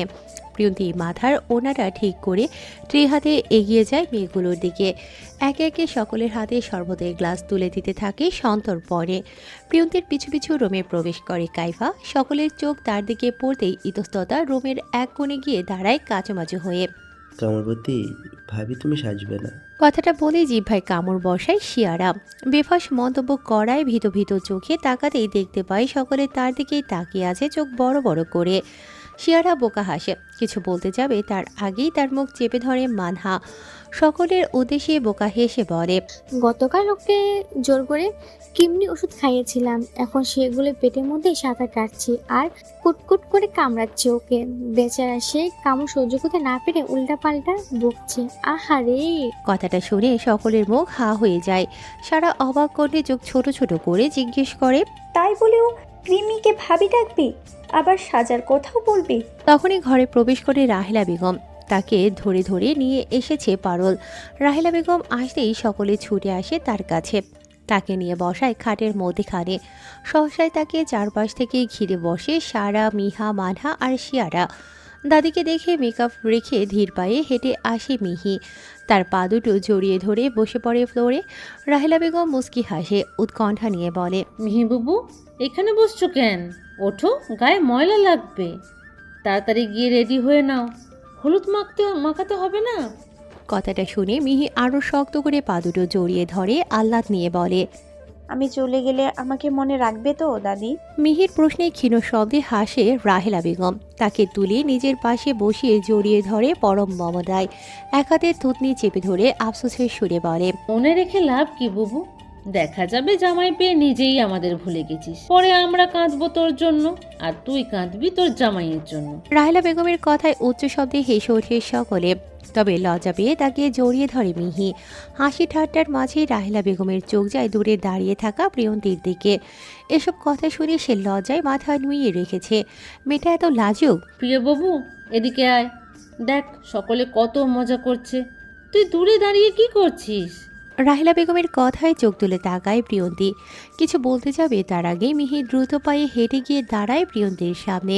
প্রিয়ন্তীর গালে হাত রেখে হাসি হাসি মুখে বলে, মেয়েদের জন্য হলুদের ড্রেস কোড করা হয়েছে, এই রঙের শাড়ি আর নীল রঙের ব্লাউজ তুই আমাদের সাথে ম্যাচিং করে পরবি প্রিয়। প্রিয়ন্তী হাত কসলাতে থাকে। আমতা আমতা করে কিছু বলতে যাবে তার আগেই মিহি পুনরায় বলে ওঠে, কাইফার জন্য এনেছি, কাইফা তুমি পরবে তো? হালকা টিয়ে রঙের শাড়ির কুচিগুলো উঁচু করে দোতলার করিডোরে পা টিপে টিপে হাঁটছে প্রিয়ন্তী। জীবনে প্রথমবার শাড়ি পরার দরুন হাঁটতে বেশ বেগ পোহাতে হচ্ছে তাকে। শাড়ির কুচিগুলো উপরে তুলে হাঁটার তার ফর্সা পায়ের সোনালি নূপুর জোড়া দৃশ্যমান হয়ে আছে। প্রিয়ন্তী থামে, লম্বা একটা শ্বাস টেনে মাথার ওনাটা ঠিক করতেই চোখ চলে যায় সুইমিং পুলের পাশে দাঁড়িয়ে থাকা ফুল লেন্থের আয়নার দিকে। প্রিয়ন্তী সেদিকে এগিয়ে গিয়ে নিজেকে দেখতে থাকে আপাতমস্তক। শাড়ি পরার দরুন তার লজ্জা লজ্জা লাগছে। মনে হচ্ছে শাড়ি ভেদ করে তার শরীরের প্রতিটা লোমকূপ বেরিয়ে আসে। প্রিয়ন্তী স্থির হয়, শাড়ির কুচিগুলো ছেড়ে দিয়ে পুনরায় চোখ রাখে আয়নায়। সে পরে আছে হালকা টিয়ে রঙের একটি জামদানি শাড়ি আর ফুল হাতার একটি সুতি নীলরঙা ব্লাউজ। নিজেকে ঢাক দিয়ে তার উপর জড়িয়েছে সেই রঙেরই একটি ওড়না। সে হিজাব পরতে পারে না বিধায় ওড়নাটাকে বেছে নিয়েছি হিজাবের প্রতিরূপ হিসেবে। সেই সাথে হাতে জড়িয়েছে নীলরঙা দুমুঠো কাচের চুড়ি। ফর্সা মুখশ্রীতে কোনো প্রসাধনীর ছাপ না থাকায় তাকে কুয়াশায় সিক্ত সতেজ কচু পাতার মতো লাগছে, যার গায়ে বিন্দু বিন্দু কুয়াশার মতো লেপ্টে রয়েছে মুগ্ধতা। প্রিয়, তোকে দারুণ লাগছে, একদম পুতুলের মতো। সাবধানে থাকিস পাখি, নয়তো কেউ পুতুল ভেবে তোকে তুলে নিয়ে যাবে। কথাটা কানে আসতেই তড়িৎ বেগে পিছু ফিরে তাকায় প্রিয়ন্তী। প্রান্তকে মিটিমিটি হাসতে দেখে সহসাই মাথা নুইয়ে ফেলে লজ্জায়। কিছুক্ষণ আগে কর্ণকুহুরে প্রবেশ করে কণ্ঠটা ঠাউর করতে পারল না সে। প্রিয়ন্তী ভাবনায় পড়ে, মনে মনে বিড়বিড়ায়, এটা কি প্রান্ত ভাইয়ের গলা? প্রান্ত ভাই তো তোকে এইভাবে বলবে না, তাহলে তোকে কে বললো কথাটা? প্রান্ত ভাইয়ের ভূত? প্রিয়ন্তী তটস্থ হয়, মাথা নুইয়ে সন্দিহান চোখে তাকায় প্রান্তের দিকে। প্রিয়ন্তীর কর্মকাণ্ডে মিটিমিটি হাসি প্রান্ত। নিজেকে ধাতস্থ করে ধীর পায়ে হেঁটে গিয়ে দাঁড়ায় প্রিয়ন্তীর মুখোমুখি। প্রিয়ন্তীকে আপাতমস্তক পর্যবেক্ষণ করে তার হাত দুটো মেলে ধরে নিজের সামনে, যার দরুন প্রিয়ন্তীর হাতে পড়া কাচের চুড়ির রিনঝিন শব্দ পুরো সুইমিং পুলের আলোড়িত করে তোলে। প্রান্ত চুড়িগুলোর দিকে এক পলক তাকিয়ে মেলে রাখা হাতটায় নিজের ফোনটা রাখে সন্তর্পণে। হাতে রাখা ফোনটায় চোখ দিয়ে ইশারা করে তাড়া দিতে দিতে বলে, বুড়া ভিডিও কলে আছে, তোর সাথে কথা বলবে। আমি নিচে যাচ্ছি, কথা শেষ করে জলদি আয়। কথাটা শেষ করে সিঁড়ির দিকে হাঁটা ধরে প্রান্ত। প্রান্তের এহেন কাণ্ডে বিস্ময়ে মুখে হা হয়ে যায় প্রিয়ন্তীর। নিজেকে ধাতস্থ করে কিছু বলতে যাবে তার আগে ফোনের ওপাশ থেকে ভেসে আসে সৌহার্দের আদুরে কণ্ঠস্বর। প্রিয়, ফোনটা ঠিক করে ধর না বাবুনি, আমি কি ছাদ দেখার জন্য কল করেছে? প্রিয়ন্তী ফোনের দিকে তাকায়। ফোনের স্ক্রিনে সৌহার্দ্যকে তৃষ্ণার্তের ন্যায় তাকিয়ে থাকতে দেখে সহসাই অস্বস্তি ছড়িয়ে পড়ে তার তনু মনে। অস্বস্তিতেই কাঁপা কাঁপা হাতে ফোনটা তাক করে নিজের দিকে। সে কখনো কারোর সাথে ভিডিও কলে কথা বলেনি, যার দরুন ফোনটা তার দিকে তাক করলেও ফোনের ক্যামেরাটা ব্যাকে রয়েছে অন্যদিকে। সৌহার্দ্য বিরক্ত হয়ে আধ খাওয়া সিগারেটটা অ্যাস্ট্রেতে ফেলে ঝাঁঝালো কণ্ঠে বলে, মিটিং হোল্ড করে কল করেছি তোকে দেখার জন্য, আর তুই আমাকে পুল দেখাচ্ছিস? বেয়াদব মেয়ে, ক্যামেরাটা ঠিক করে ধর, নয়তো বাড়ি ফিরে ওই পুলের মধ্যে তোকে চুপিয়ে মারবো, আই সোয়ার। শেষ কথাটাই কেঁপে ওঠে প্রিয়ন্তী। চোখ জোড়া মেঝেতে স্থির করে শাড়ির আঁচলটা কাঁধে তুলে নেয় সন্তর্পণে। ইতিউতি করে ক্যামেরাটা তাক করে নিজের মুখ বরাবর। সৌহার্দ্যের সামনে সে কখনোই এই রূপে আসেনি, যার দরুন লজ্জায় গাল দুটো রক্তিম হয়ে উঠেছে ক্রমশই। প্রিয়, তাকা আমার দিকে। নেশাতুর কণ্ঠস্বর কানে বাজতেই বরফের ন্যায় জমে যায় প্রিয়ন্তী। হাত পা শিরশির করে ওঠে অজানা অনুভূতিতে, যার দরুন চোখের দৃষ্টি ফেলতে থাকে এলোমেলো। লুক অ্যাট মি, একটা কথা কতবার বলো লাগে তোকে? প্রিয়ন্তী কেঁপে ওঠে, নিজেকে ধাতস্থ করে চোখ পিটপিট করে তাকায় ফোনের স্ক্রিনে। সৌহার্দ্যকে তার দিকে ঘোর লাগা দৃষ্টিতে তাকিয়ে থাকতে দেখে পুনরায় মাথা নুইয়ে ফেলে লজ্জায়। একদম চোখ নামাবি না বলে দিচ্ছে, হাতে 10 মিনিট সময় আছে। এই 10 মিনিট তুই শুধু আমার দিকে তাকিয়ে থাকবি without blinking eyes, your punishment. প্রিয়ন্তীর বুকটা ধক করে ওঠে। কি ভুল করেছে বুঝতে পারছে না সে, তাই শাড়ির আঁচলটা খামছে ধরে আমতামতা করে জিজ্ঞেস করে, কিসের পানিশমেন্ট ভাইয়া? কি ভুল করেছি আমি?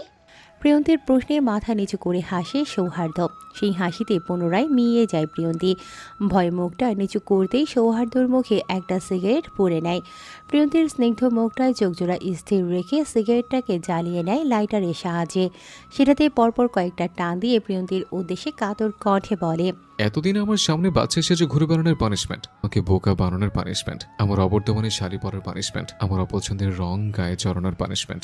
একদম এই কথাগুলো বলে সৌহার্দ্য থামে, লম্বা একটা শ্বাস টেনে বাঁকা হেসে পুনরায় বলে, আর শাড়ি পরে আমাকে ভাইয়া ডাকার পানিশমেন্ট। প্রিয়ন্তী ভরকায় সহসাই চোখজোড়া নিক্ষেপ করে সৌহার্দ্যের ধোঁয়ায় জড়িত মুখটায়। সেখানে চোখজোড়া স্থির করে বিস্মিত কণ্ঠে জিজ্ঞেস করে, মানে শাড়ি পরে ভাইয়া ডাকা যায় না?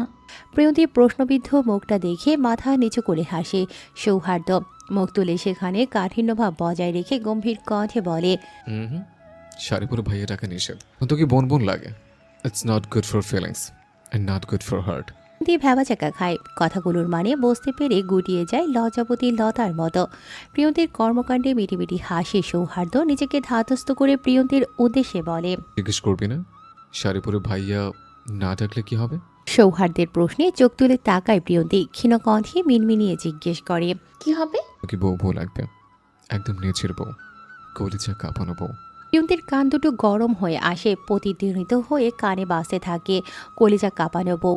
তবে নিজেকে ধাতস্থ করে আমথামতা করে জিজ্ঞেস করে, আপনি জানলেন কি করে আমি শাড়ি পরেছি? ফোনে তো শুধু আমার মুখটাই দেখা যাচ্ছে। প্রিয়ন্তীর প্রশ্নে চেয়ার থেকে এগিয়ে এসে সামনে ঝুঁকে বসে সৌহার্দ্য। ফোনটাকে মুখের কাছে এগিয়ে এনে হিসিয়ে বলে, ইটস ম্যাজিক পাখি। প্রিয়ন্তী কেঁপে ওঠে সেই কণ্ঠে স্বরে। বিদ্যুতের ন্যায় ঝটকা লাগে সর্বাঙ্গে। তার মনে হলো সৌহার্দ্য ভাই কথাটা যেন তার কানে কানে এসে বলে দিয়ে গেল। প্রিয়ন্তীর ভাবনার মাঝে ধীর পায়ে হেঁটে আসে জারিফ। প্রিয়ন্তীকে মূর্তির ন্যায় দাঁড়িয়ে থাকতে দেখে পেছনে লুকোনো হাত দুটো মেলে ধরে সামনে। সহসাই তার মুখে মৃদু হাসি ফুটে ওঠে। প্রিয়ন্তীকে অন্যমনস্ক থাকতে দেখে তড়িৎ বেগে ছুটে এসে 3 আঙুলের ডগা দিয়ে হলুদ ছুঁয়ে দেয় প্রিয়ন্তীর গালে। আকস্মিক স্পর্শে কেঁপে ওঠে প্রিয়ন্তী। নিজেকে ধাতস্থ করে কিছু বলতে যাবে তার আগে জারিফ পালিয়ে যেতে যেতে ক্ষীণ কণ্ঠে বলে, আজ শুধু হলুদ ছুঁয়েছি, এরপর হলুদ নয় ডিরেক্ট আমার প্রেম ভালোবাসা আদরে ছোঁয়াবো। আর স্পর্শটা শুধু গালে নয়, ছড়িয়ে পড়বে প্রতিটা অঙ্গে। Zarif, don't dare to touch her. আর কিরো বাস্টার্ড। প্রিয়ন্তী কেঁপে ওঠে। তবে জারিফের কথায় নয়, ফোনের ওপাশ থেকে ভেসে আসে সৌহার্দ্যের তীব্র হুঙ্কারে। প্রিয়ন্তী ভ্যাপাচাকা খায়। জারিফের দিকে তাকাতেই দেখতে পায় সে ততক্ষণে সিঁড়ি বেয়ে নিচে নেমে গিয়েছে। চোখ ঘুরিয়ে সৌহার্দ্যের দিকে তাকাতেই দেখতে পায় সৌহার্দ্য হাত মুষ্টি বদ্ধ করে তাকিয়ে আছে রক্তিম চোখে। প্রিয়ন্তীর তবদা খেয়ে যায়। নিজেই নিজেকে প্রশ্ন করে, ব্যাপারটা কি হলো? সহজ ভাইয়া জারিফ ভাইয়াকে দেখলো কিভাবে? ক্যামেরা তো আমার দিকেই তাক করা। হলুদের প্রোগ্রাম শুরু হয়েছে আরও ঘন্টা খানেক আগে। মেয়েকে স্টেজে বসিয়ে দিয়ে সকলে বসেছে স্টেজের সামনে পেতে রাখা চেয়ারগুলোতে। সারির প্রথম টেবিলগুলোতে বসেছে বাড়ির সকল বয়স্ক সদস্য। তার পেছনের গুলোতে বসেছে আমন্ত্রিত সকল অতিথি। বাড়ির কনিষ্ঠ সদস্যরা বসে আছে মিহির পাশে। কেউ ছবি তুলছে তো কেউ মেহেদি পড়ছে। এই 1 ঘন্টা যাবৎ শুধু হলুদ মাখানোই হয়েছে। হলুদ মাখানো শেষ হতেই শুরু হয়ে যায় মেহেদি পড়ার ধাপ। সকলে হুমড়ি খেয়ে পড়েছে মেহেদি আর্টিস্টের সামনে। প্রিয়ন্তী মাত্রই বাগানে এসেছে। জারিফের করা অসভ্যতার পর সে আর সাহস পায়নি নিচে আসার, যার দরুন সহসাই ঘরে গিয়ে শাড়ি পাল্টে গায়ে জড়িয়ে নিয়েছে নীল রঙা একটি সুতির জামা। জামার সাথে থাকা সাদা রঙের ওড়নাটা দিয়ে নিজেকে মুড়িয়ে নিচে নামতেই ডাক পড়ে শাহানা চৌধুরীর। প্রিয়ন্তী স্থির হয়। পিছু ফিরে তাকাতেই দেখতে পায় তার দিকে রাগী দৃষ্টিতে তাকিয়ে আছে শাহানা চৌধুরী ও তার 2 বোন সাহারা খাতুন আর সাবিহা আমজাদ।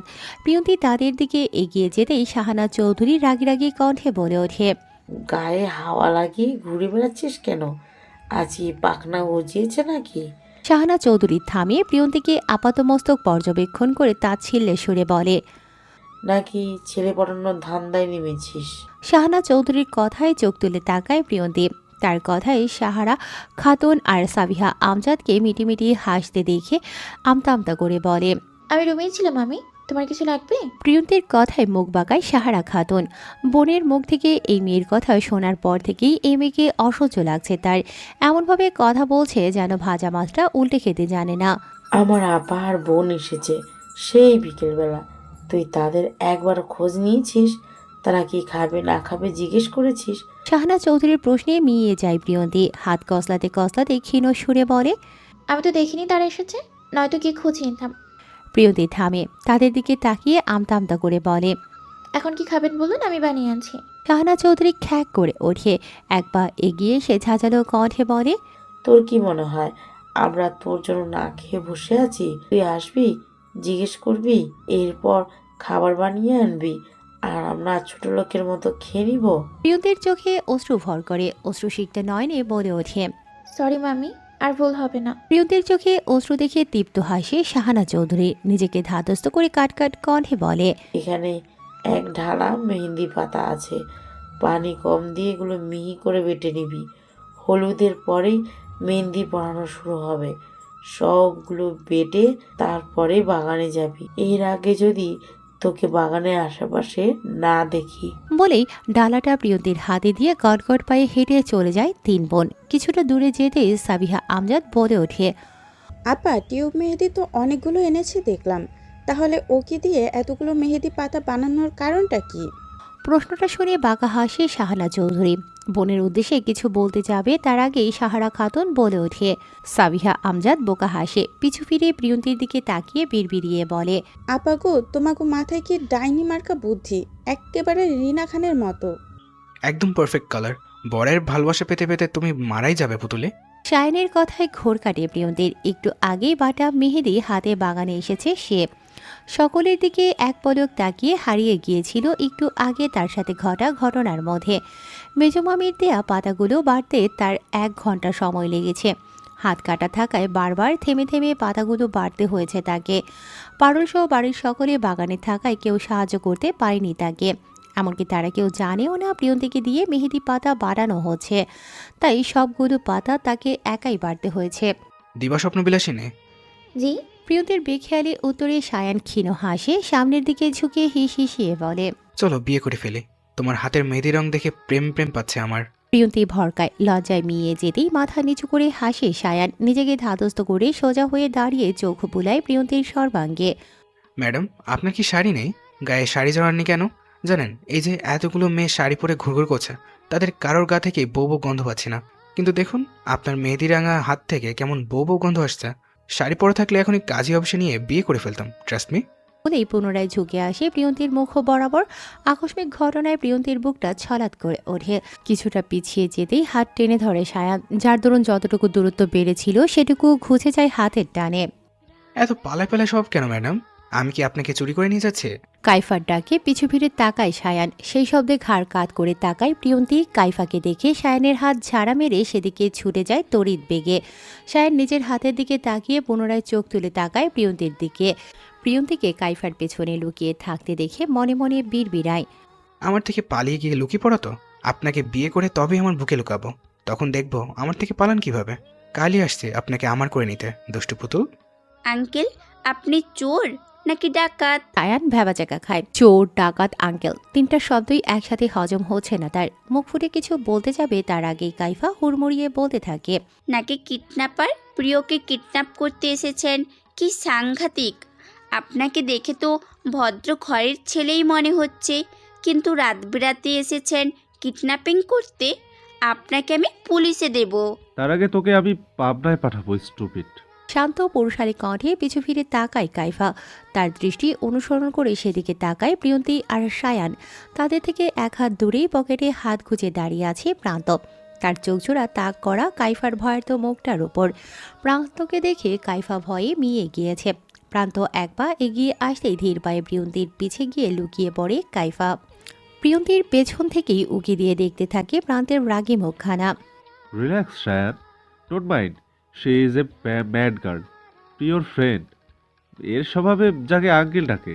সায়ান মুস্কি হাসে, কাইফার দিকে তাকিয়ে উচ্ছ্বসিত কণ্ঠে বলে, হাই, আমি সায়ান, মিহির দেবর। হলুদের প্রোগ্রাম অ্যাটেন্ড করতে এসেছি। Nice to meet you. Sayan থামি মাথা নিচু করে রাখা প্রিয়ন্তীর মুখের দিকে তাকিয়ে ক্ষীণ কণ্ঠে বলে, তবে তোমাদের প্রিয়কে কিডন্যাপ করতে নয়, বন্দি করতে আসবো। সেটা খুব শীঘ্রই, আই প্রমিস। কাইফা বোকা হাসে, প্রান্তের দিকে এক পলক তাকিয়ে সায়ানের উদ্দেশ্যে আমতা আমতা করে বলে, সরি আঙ্কেল। কথাটা শেষ হতেই জিহ্বায় কামড় দেয় কাইফা। প্রান্ত আর সায়ানকে আহমকের মতো তাকিয়ে থাকতে দেখে পুনরায় মিনমিনিয়ে বলে, সরি ভাইয়া। প্রান্ত কাঁদো কাঁদো মুখে তাকায় প্রিয়ন্তীর দিকে, অসহায়ের মতো বলতে থাকে, প্রিয় রে, এমন তার ছেঁড়া মাইয়া কই পাইলি? জীবনটারে তেনা তেনা করে দিতেছে।